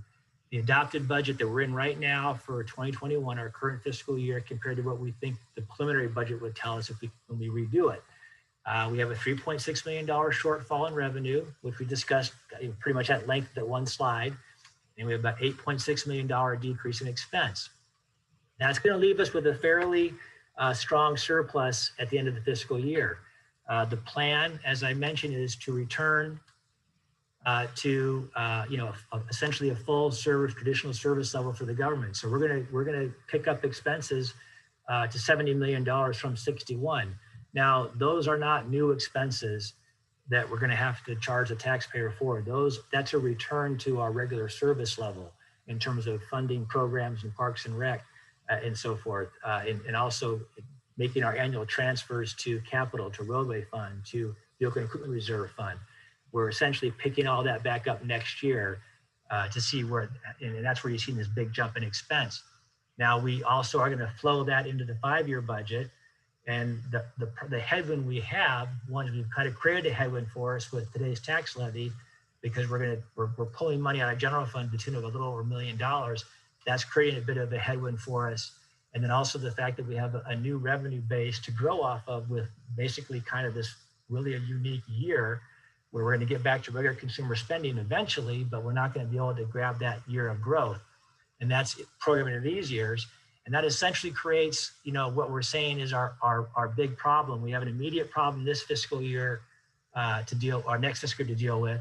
And then that problem continues to grow as we return to full services with with some challenging revenue projections. This chart gives you a sense of if you were to take this chart and translate it into fund balance, that's what this chart is doing. So the green bar is our fund balance, and I'm sorry, the blue bar is our projected fund balance. The green bar is our target.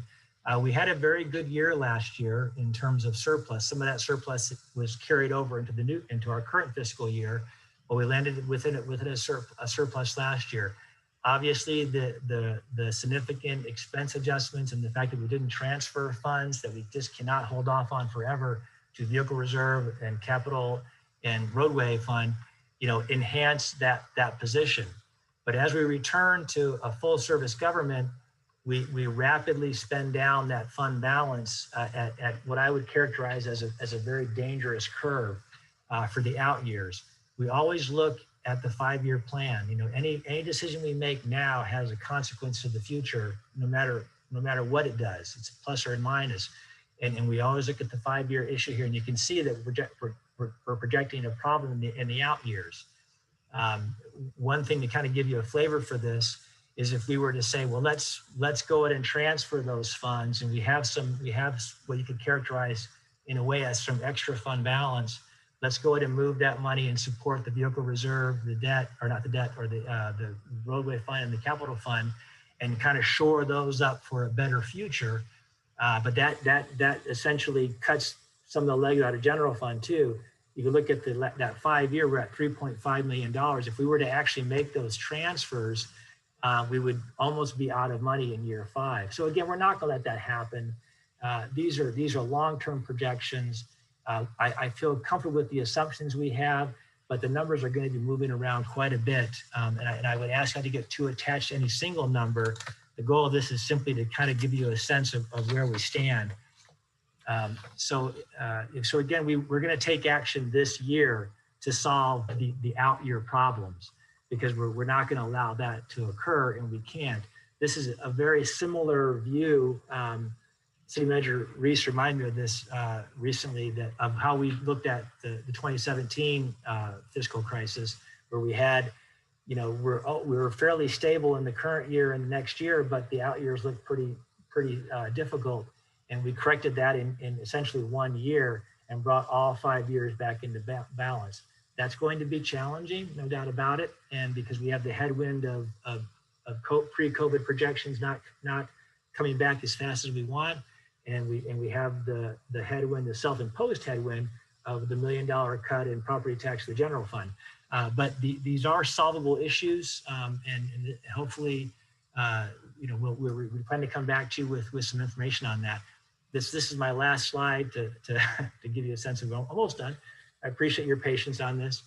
We are going to monitor closely the revenue expense as usual. It's a very uncertain timeline of when we'll see a return to pre-COVID numbers. We'll never return to as if COVID never happened numbers, and that's the resetting of the base conceptually. But there will be eventually a new normal.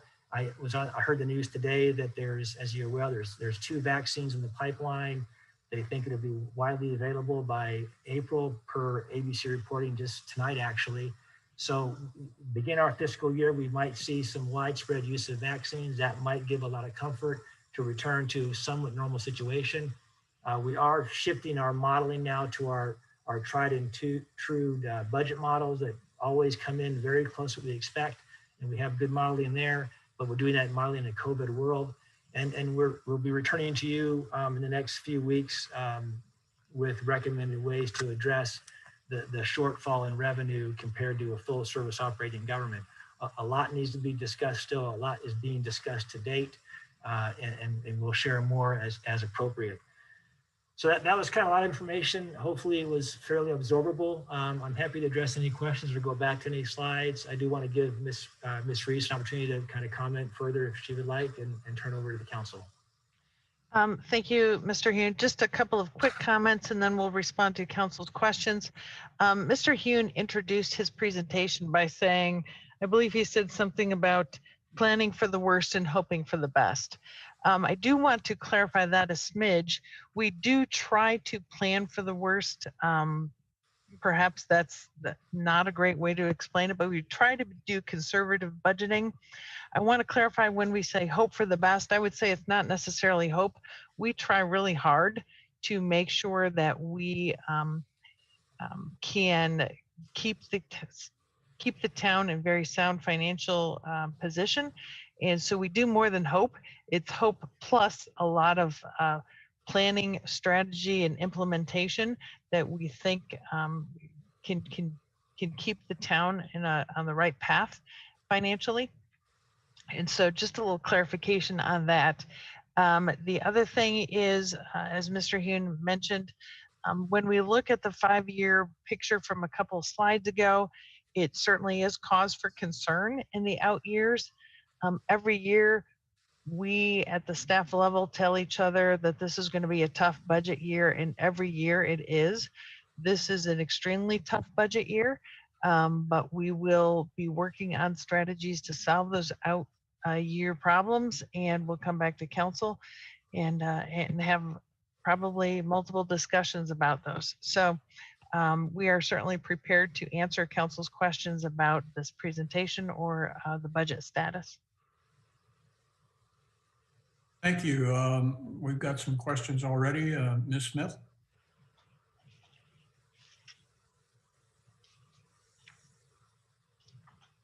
You may be muted, Ms. Smith. There we go.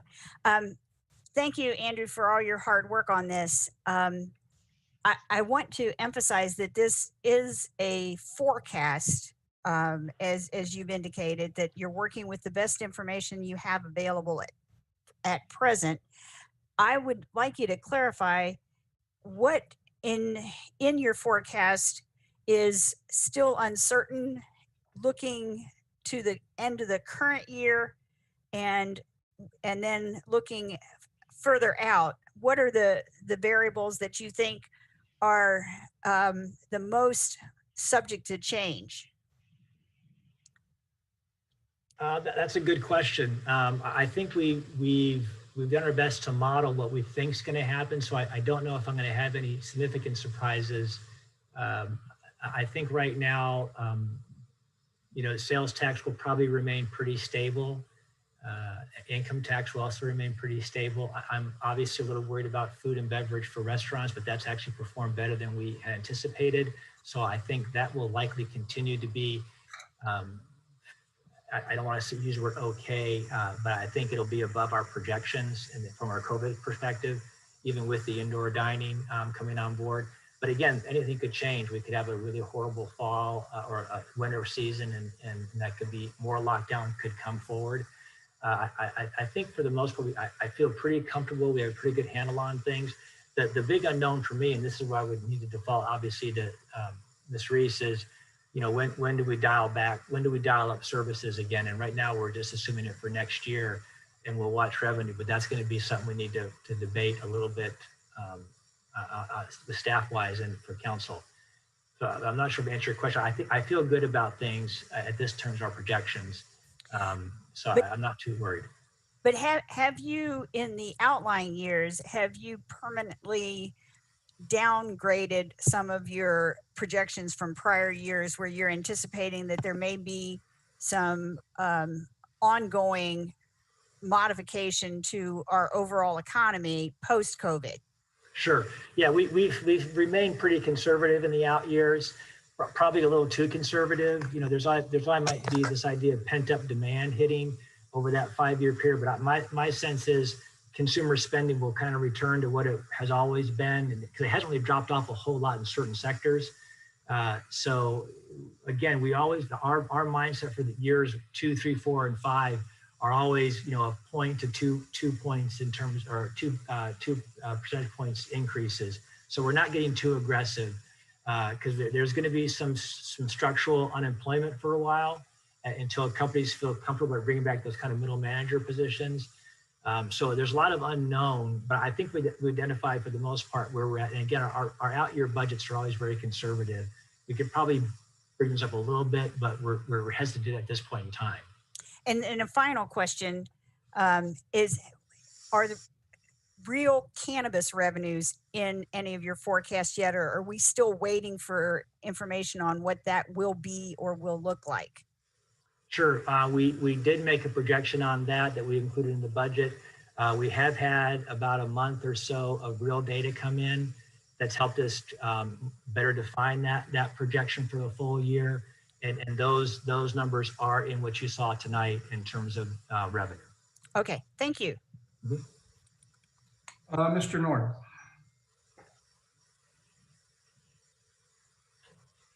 Thank you. In the future, when the TIFs start to expire, what is going to replace those revenues to pay the bonds? There is no plan to replace those revenues. Our current plan that we're working on now is to remodel the debt structure so we can get those under that revenue line to be supported. And we have solutions for that. We're not prepared to discuss those tonight. We've been working on it for some time. We've been aware of the issue for a number of years, but we do plan on remodeling our debt to effectively eliminate that issue. So if I understand that correctly, we're looking at refinancing somehow? Well, fundamentally, we're going to essentially reduce our debt service payments. That'll be done through a couple different measures. One will be a refinancing. We are looking at some debt payoff in the future. But again, we're working closely with Meserole, our financial advisor, and we're putting together kind of a package that will say, here's how we're going to address that issue. That's not unusual to have to remodel debt based on changes in terms of revenue flow and expectations. But we do have a plan that is forthcoming. Again, I'm not prepared to talk about tonight, but I'm not concerned about managing that issue. Okay. On slide 8, you showed like $400,000 in reduced road funding. Something that I missed and I didn't see that you had recorded. Did you identify the amount of unplanned spending that we increased throughout this past year? With regard to general fund, or is that anywhere? The one slide, I can pull it back up. To any funding, any expense we had that was not a part of the budget. It was something we decided additionally to do. There wasn't any expense that we did in addition that we planned to do. We had significant reductions in what we had planned to do as part of that one slide. But we haven't, if I'm hearing your question, we haven't incurred expense we weren't planning on. Well, we had increased funding for putting the power lines under the ground in Uptown, on that block in Uptown. That was something new. I believe that was a TIF. A few new expenses. We decided. I'm sorry, I didn't mean to. We also decided to increase spending to serve we also decided to increase spending to fund the recycle dumpsters. You know, so I know that there's at least 3 expenses right there because we did that twice. Right. Just to jump in, I believe my recollection is the undergrounding of the utilities on the 100 block of East Beaufort was a TIF expense, and this presentation is focusing on the general fund, not the TIF funds. In regard to the council's authorization to spend additional dollars on Midwest fiber for the Dropbox program, those expenses would reflect in Mr. Hune's current status of the general fund, where he shows how much our expenses are year to date, but we don't have a separate slide of individual spending. Okay, at individual some point, it department would be nice to show the public that here's how much additional spending we did this year and contrast that with the reductions, just so that way we're being open. But thank you for the information. Mr. Nord, I would say we are open on that issue because those are council actions. Those are not budgetary actions. The council is very transparent about making those decisions. So it's not like, you know, the notion of planning unplanned expenses into a budget is something I certainly can't wrap my head around. Those are individual decisions that the council made in the face of a situation they were presented with. Mr. McCarthy. Thank you, Mayor. Mr. Yoon, I don't know that I should say that it's a pleasure to hear these numbers, but I always appreciate your presentations and the thoroughness of the information that you give us. You know, I greatly appreciate that you presenting the hard realities and the extremely conservative approach of forecasting and managing the town finances.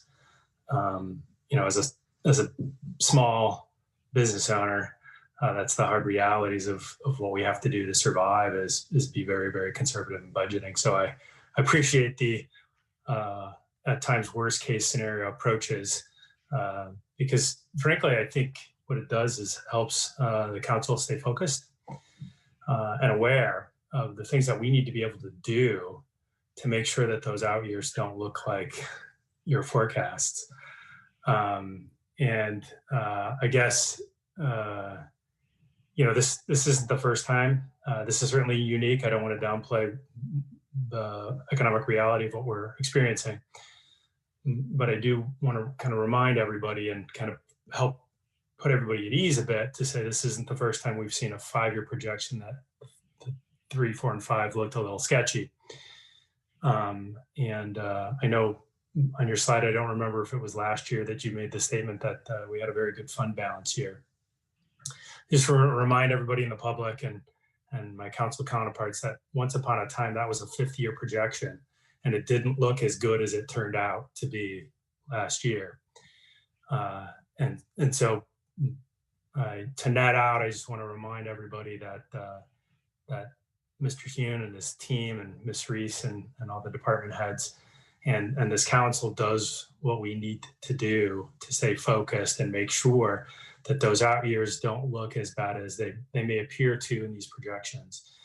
And last year, a great year, was in part of some good economic realities that came to fruition that weren't expected, and some good advice from Mr. Hune and his team and Ms. Reese and the department heads, and good council action. Just a bit about transparency, and I just want to remind anybody who's watching and the citizens at large is, you know, this is a net out conversation. And so it wasn't an individual, you know, bill by bill expense or check by check revenue, fine tooth comb. We will all have the opportunity to do that coming up very shortly in a number of sessions and particularly long 6 to 8 hour review of every departmental budget. Tonight was a net out. So the transparency is there and very assured in that the total expenses paid to date have been accurately represented tonight, and the total revenues received to date have been accurately represented tonight. So I just want to make sure that everybody understands is that the point tonight wasn't a fine-tooth comb presentation of individual expenses or individual revenues, but rather to say, here it is. Here's what we thought the revenue was going to be, and it's not as bad as we thought. Here's what we did on the expense side. These are the cuts we made in response to our concerns about revenue. And at the end of the year, although there's a surplus, we have some out year concerns. And so again, I appreciate you keeping us focused on that, Mr. Yoon, and framing that surplus and the reality of the challenges we have over the next 4 years. It helps us to stay focused that we can't just take that and short-term think it and short-term spend it. It keeps us focused on the reality that we have to be prudent and continue that conservative approach to look forward for next year and the year after and the year after. That we have to make sure that we're disciplined in that, using that revenue, and continue to look at those expenses to make sure that that fifth year and that fourth year don't look like your projections. So I just want to remind all of our my council counterparts, and again, thank you for the great job in that presentation, Mr. Yoon. Ms. Lorenz. Thank you.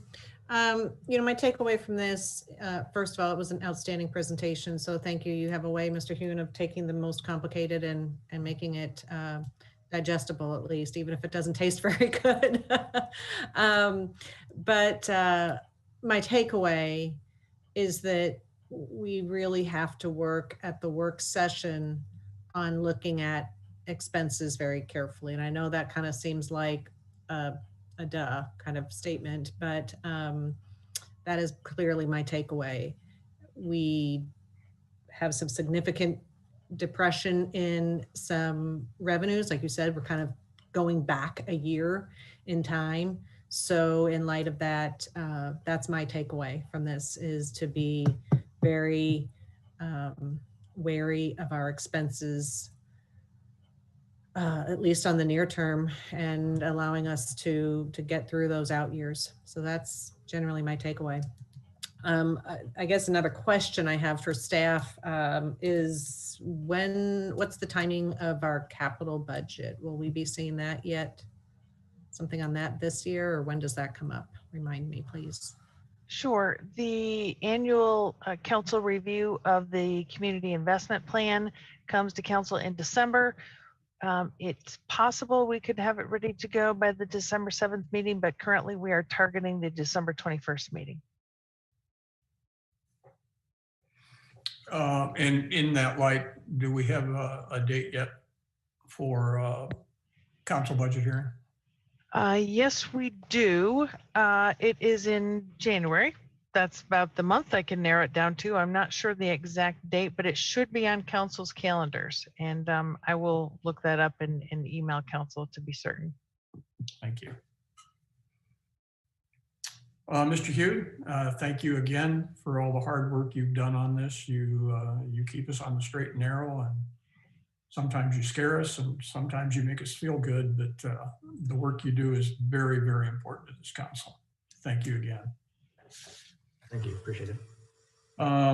Before we go to adjournment, we'll go to concerns and comments. Ms. Smith and Ms. Cummings and Mr. Nord, are you not ready to move on? No, this was for concerns. Thank you. Thank you. I'm going to start with something that probably ties to our previous discussion. A year or so ago, the council approved salary increases for the mayor. That salary increase does not come into effect until May 1st of 2021. And I just wanted to say that was done in a pre-COVID world, and in the COVID world right now, if I am that mayor on May 1st, 2021, I will choose to freeze my salary and at the current rate and keep it at that rate until we're in a post-COVID environment. And the decision of a post-COVID environment will not come from me. It will come from you, my fellow council members.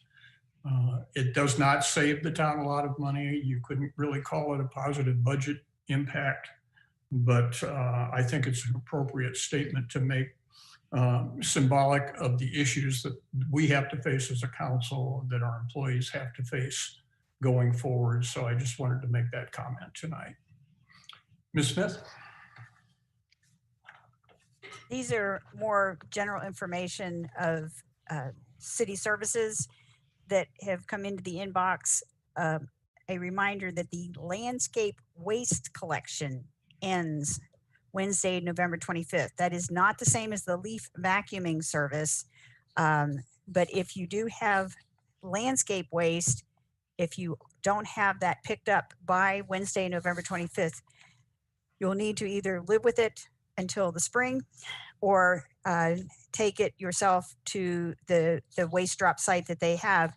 And I did also see a note from the Parks and Rec Department, and if Mr. Damry is here, I'm counting on him to assure me that they have some pull at the North Pole, that there are phone calls from Santa still available, and that those can be arranged through the Parks and Rec Department, and that they're serving kids 2 to 10.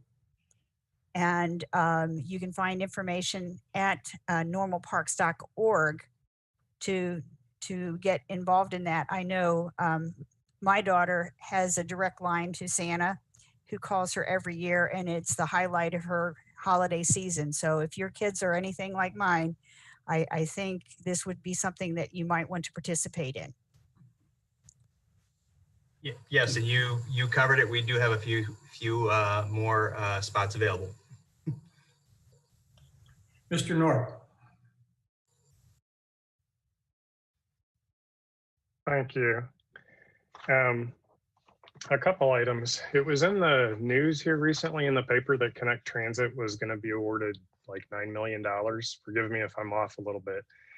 But according to the IGA, Connect Transit can use that money for bike trails, sidewalks, other things. And we just took a lot of money from the motor fuel tax to spend on a bike trail. Also, this council has got oversight over Connect Transit, and they are to be bringing us their budget before their next year, which they haven't been in the past. So they're not even following through with the agreement that lets them exist. But I would like us to consider using some of that money on expenses that the town has incurred on some of the bike trails and other expenses where it's allowed. So I would like us to think of that, because that is taxpayer dollars that have come back, and we oversee Connect. Even though we haven't been, we are supposed to be overseeing them. And I would ask that Bloomington look at the same thing as well, because this is Bloomington taxpayer money that has come back as well. Then another topic is we have an ordinance on the books that is that prohibits door-to-door solicitation. And it's because of COVID and social distancing issues. So the Scouts have reached out to the town earlier this year to see about being able to sell popcorn and Girl Scout cookies. Students have asked me about why they can't sell things to help fund their school or to earn money for different trips and things. And, this is because we have this ordinance that doesn't let people go door to door to solicit. Well, there's folks that have turned in signatures for petitions to get onto this council, which we sit. And there are even some incumbents that have turned in these signatures. Well, it's my speculation that many of these signatures were obtained by going door to door and soliciting for signatures, the very things that we have told the children they cannot do. For some reason, we are able to. And the parents and Scout leaders and children, they've asked me why we can do this, or people that want this position can, but they can't. And, I know that COVID is out there. I'm not saying that it's not, but somehow the folks on this council and people that want to be here have found a way to solicit door to door. And, I just think that the optics of this is very hypocritical of us, that we can go out and solicit door-to-door for signatures, but our children and youth cannot. So thank you. Mr. Nord, I just want to point out in your comment that you referred to the council as being the only ones that were soliciting door to door. In your opening, you mentioned that new people running for council as well as incumbents have gone door to door.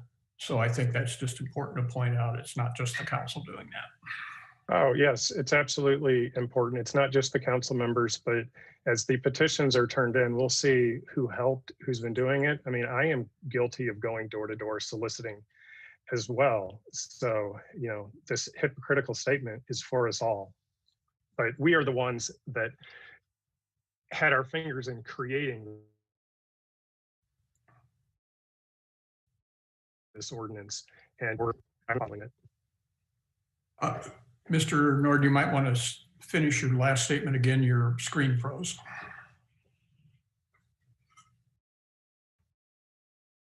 Oh, I'm sorry. What I said was that you were exactly right, that it's not just the council members that went out. There's new people. You know, I am guilty of soliciting door to door as well. And, you know, there's probably lots of other citizens and residents that have done this as well. But we are the council who had our fingers in creating this ordinance. We knew it existed, and yet we still solicited while others could not. Ms. Cummings. Thank you, Mayor. In my closing statements tonight, you know, I just want to take a moment to kind of bring us back center, because I feel like a lot of times in these meetings, some of the good things that the town are doing are getting lost because there's a focus on division and divisiveness. There's a focus on political rhetoric that spews this theory of we're bad, we're terrible, and we have no care or concern for our constituents. And so I just really want to kind of pull us back and bring us back center, and really speak to some of the realities of what has happened tonight, and the fact that we do have very knowledgeable employees who work for the town of Normal, who do an excellent job at what they do. To some degree, if they worked for other places, they will be paid much more than what we pay them for their expertise, their level of expertise, their education levels, and all of those things that are incorporated into their jobs. When you talk about we are sitting in a pandemic, and when we look at what a lot of communities are facing, and we're not, you know, we have our challenges. Please hear me correctly. We have our challenges, but it's not at the level that some other communities are facing. Also to say that, yes, we're looking at outlier years. When you look at Mr. Hume's presentation, which I am so grateful for him putting that out there to give us something to think about as we're approaching our annual budget session coming up. But, you know, we know that a practice of the town of Normal is we don't get presented a budget with a deficit. So we know that there's going to be plenty of planning, thoughtful consideration for what goes forward. Also stating that most of us as a council has been very considerate and thoughtful and constantly thinking about where we will place our thoughts on what's to come next. How will we also help drive a vision? That's what leaderships do. We don't build on rhetoric and throw out headline notes to carouse emotions. We are visionaries. We think about where we want to help our community go. We do listen to the people around us as we make those decisions from that type of seat. But I really want people to focus on, we're all in this together for this COVID. You see where we're at. We hope to continue to where it's not a burden on all of us, We have reduced services, and we want to get back to full services. So that takes all of us and all of our participation. But, you know, it also comes with asking for grace from all of us, and not looking to point fingers and to find the negativity in everything we do.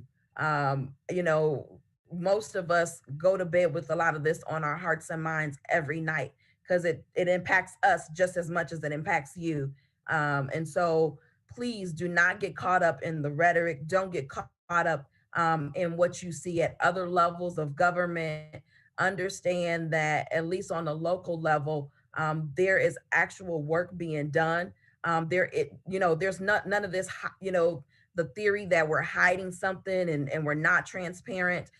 If you have questions, I'll be 100% honest. We get a lot of collective emails, but I rarely get an email to me asking, what are my thoughts on something? How can we have a conversation, even if it is via Zoom? Those don't happen. Those don't take place. And so, we've got to get better in that one-on-one communication and come with an open mind and understanding, because we're all, there's many people with different experiences, different needs in this community. And so we can't get stuck in a homogenous world of just myself and what I need and people like me need. And so we have to get out of that mindset as well, as we move forward, because it's going to take all of us putting all of our experiences, our needs, our expertise together in order for us to move forward. And let's be on one accord as a community. I think that was one of the things I loved about this community, but don't let new ideologies come in and tear us apart. We are a great community and we have so much more to come, but we have to do it together. And that's the end of my comments for tonight. Mr. McCarthy. Thanks, Mayor. I guess a couple of unplanned comments, and I'll get to my planned ones. So there was a comment that we took a bunch of money and towards trail. I just want to remind everybody that we got a grant and added a little money, not a lot, to do trail work. So it was grant dollars. I also want to remind everybody watching and anybody who's paying attention, has been paying attention to the transit conversation over the last several years, is that Connect Transit is a separate legal entity from the town and town of Normal, and they have a separate budget. And the council has never attempted to go steal grant dollars out of Connect Transit's budget to fund our own. We would never do that. The transit system applied for a grant for very specific purposes, and most grant rules, although I don't know the grant rules on this one, most grant rules don't let you get an award of a grant and then just use it for something completely different than what you applied for. Usually the grant has to get used for what it's applied for. So everybody watching, just want to kind of set that up, that they're a separate legal entity and we don't go steal grant dollars from them. That's not something this council ever does. I think for me, it's hard for us to not talk about the pandemic. Certainly as a small business owner, I've felt it in my own, and I've talked to a number of business owners in the last few weeks, given what's been going on with our exploding case numbers and our increased hospitalizations, and talked to the medical community about what's going on in our hospitals and our ability to cope as this continues to get worse at the moment. And I guess I want to lend my voice to ask everybody to do what we can. We know the rules: wear a mask, socially distance, wash your hands a lot. Do that to keep yourself safe and keep everybody around you safe. But I want a little different twist on that. I'm asking everybody to do that to help our businesses and our local economies. You see, if we do that on the individual level, we help slow the spread. We help change our numbers and we help improve the trajectory. If we do that, then our businesses can get back because restrictions loosen up. And that's something on an individual level, in addition to all of the things that you're already doing, and seeing some really great support from our community of our local businesses, from buying gift cards and takeout and curbside and all of those things. I've been hearing really good things from the business owners that I'm talking about, and lots of takeout being ordered right now. However, on the larger point of our businesses, I'm very concerned about our local businesses, and I'm very concerned about their employees. And we need solutions that keep people healthy and support our local businesses. A number of these decisions about what's going on are beyond us, beyond this council, beyond our region even. Some are made at the state level, some are made at the federal level, but what our businesses really need is support that happens on a local level. And we need that in the form of a relief package. We need that funding on our federal level to come here locally, to come to all of our local communities, to be able to help our businesses get beyond this surge, and to help them survive. Because if we lose those local businesses, we lose part of us. And what that does is threaten our future. And this is the time for our federal legislators to come together. We're hearing a lot of that right now post-election, and more than ever, that's what we need from our federal delegations. Please encourage them. I know it's on their minds. I know they're working very hard on this, but they need to hear from us. They need to hear our voices, that the stories that are very, very real. These aren't just numbers. These are people that are on the brink of losing businesses. And we need our federal government, our federal legislators to come together, put away the differences, and pass some stimulus that helps us, so we can keep people healthy and keep our economy healthy, and keep their employees above water. And that's so important right now when we have healthcare issues with housing, with being able to afford just to eat for some of these folks. There's a lot of good things happening in our community to try to support, particularly those in the hospitality industry going on. But we need our federal legislators, and I hope everybody will join us in voicing your concerns to our federal legislators, to let them know how important that is here locally, not only to Normal and Bloomington, but McLean County and our region. And one additional thing, actually, it's really a question. Ms. Smith already talked about the Santa calls, but I'm assuming, although I didn't see it, but I'm assuming the Santa calls are in lieu of Santa Station, and that we will not be having a Santa Station this year. Is that correct, Ms. Reese? Mr. McCarthy, we have Santa calls every year. The Parks and Recreation Department has a great relationship with Santa. And so every year they offer an opportunity for residents to speak with him. In regard to the Santa Station, we will not be having our traditional Santa Station in Uptown because of the COVID. The Cultural Arts Department has been working feverishly to try to get an alternative Santa experience in Uptown.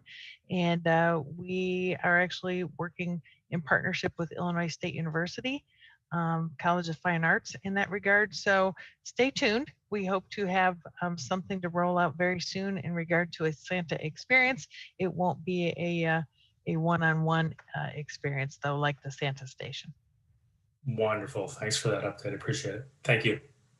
Mr. McCarthy, in response to your stimulus plea, I would point out that on behalf of the council, a letter went to our federal delegation under my signature asking for those very things to move forward. And I would encourage the general citizenry in support of our businesses locally to reach out and explain how important this is for the vitality of our businesses in our community.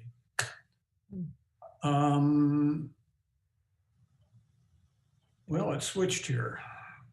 Ms. Lorenz. Okay, thank you. I have two items for comment as well. One has to do with COVID. I'll reserve that one for the latter. The first item I want to circle back to really came at the beginning of our meeting, and that is to reiterate what my comment was on the item B, the bills, and that is to receive and file. And as I said in those comments, another board that I serve on recently made this distinction too, that you really aren't approving, you're really receiving and filing, the same thing that we did several months back. And so I think it bears repeating until we kind of get the hang of it, that we remind ourselves of what that action is and more importantly, what it isn't. And I was a bit taken back, I guess, that despite saying that, we still seem to like to try to dive into the discussion of the rightness or wrongness of a particular bill that we're receiving and filing. So it really is in the best interest of the efficiency and effectiveness of this meeting that we keep it to clarifying questions. I see that, you know, many of us make a practice of asking those clarifying questions in advance. And so I think that's a great use of everybody's time to get those things cleared up in advance. Sometimes you just don't always understand what the different abbreviations are maybe in the table there. If you go ahead and do that, I think we need to honor the fact that the staff takes the time to answer our questions. And it seems a bit redundant to me to go ahead and ask those questions again. That seems to me to be a bit of a waste of taxpayer funded staff time. So let's be mindful of that. That's the reason why I know I try to remind each other, myself included, what that item is and more importantly, what it isn't. Not to sound like a broken record, but it seems like we have some habits that are kind of dying hard on that one. So let's just really try to redouble our efforts on that receiving and filing. And then lastly, and certainly not least, on the COVID, and much like Mr. McCarthy said, I too am just thinking a lot about our local restaurants and bars, and in particular, the people who were employed there and now no longer are employed there. Maybe they were a bus boy, or maybe they were a hostess, maybe they were a table server, and now they're not.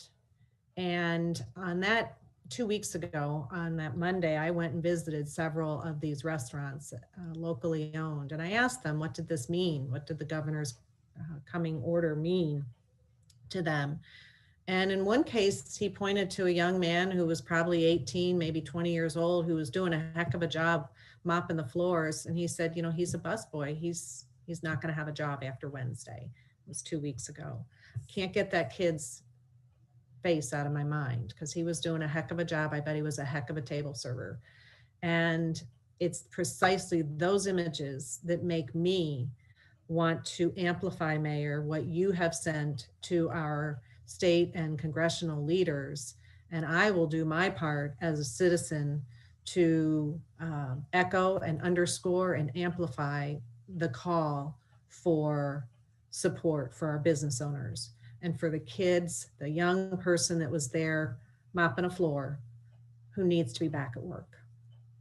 So thank you for taking that initiative on our behalf. And I plan on lending my name and time to additional communication for them to hear the urgency of this issue. So thank you very much for the time. Ms. Reese. Thank you, Mayor. I was just going to respond to a number of these issues, if that's all right, Mayor. A number of things came up during bills and also during concerns. So I'll just go down the list just so we can have responses from staff. During bills, I noted three things that Mr. Nord had asked about. One was the rent at 1 Uptown Circle. That's the second floor of the building next door to Uptown Station. As I shared with Mr. Nord, I think we've probably communicated about a few times. That is a council priority for this year. Council might recall you had about 20 or so priorities, and we will be focusing on that.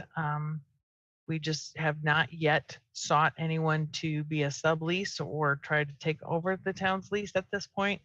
As I shared with Mr. Nord, if council has any awareness of a business that's interested in our space, certainly we'll talk to them. But that is, we certainly know that's a priority, and we will focus attention on that along with our other priorities and along with navigating a pandemic and our operation and all the other things we are all addressing this year. The other question that came up was in regard to the Normal Police Department and their equipment needs.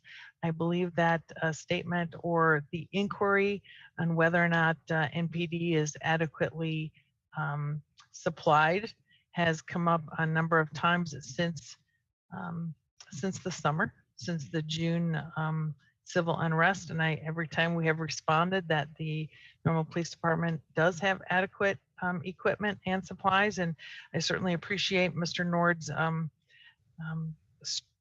stressing that if they need anything, all they have to do is ask. Trust me, Chief Bleichner is aware of that. We have communications, and I'm confident that the police department, like all of our departments, are looking at their supplies and equipment and their budget on a daily basis. So right now, we believe everything is in good shape. In regard to the fire department, the question came up about training at the Illinois Illinois Art Station at their property on Vernon and Linden. They have a couple of properties. One payment in the bills report was for $9,000 for training at 607 South Linden. The Normal Fire Department had all 3 shifts train at that site for 3 days last week. And we did reimburse Illinois Art Station the amount of $9,000 for that training opportunity. We believed it was money well spent, as this year we are not able to send our crews to the Fire Service Institute. We've had some challenges sending some folks to the Fire Service Institute. We've had occasions where they have been exposed to the pandemic, and when they returned, they had to go through testing and quarantine and such.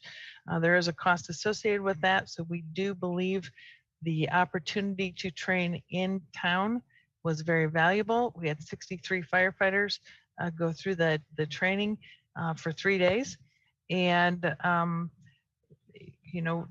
that is a unique circumstance where we've actually paid a property owner to use their facility, but we think it was money well spent, and we used money out of the fire department's training budget. Their budget has been cut by $30,000 this year, and we were still able to invest these dollars into the training experience.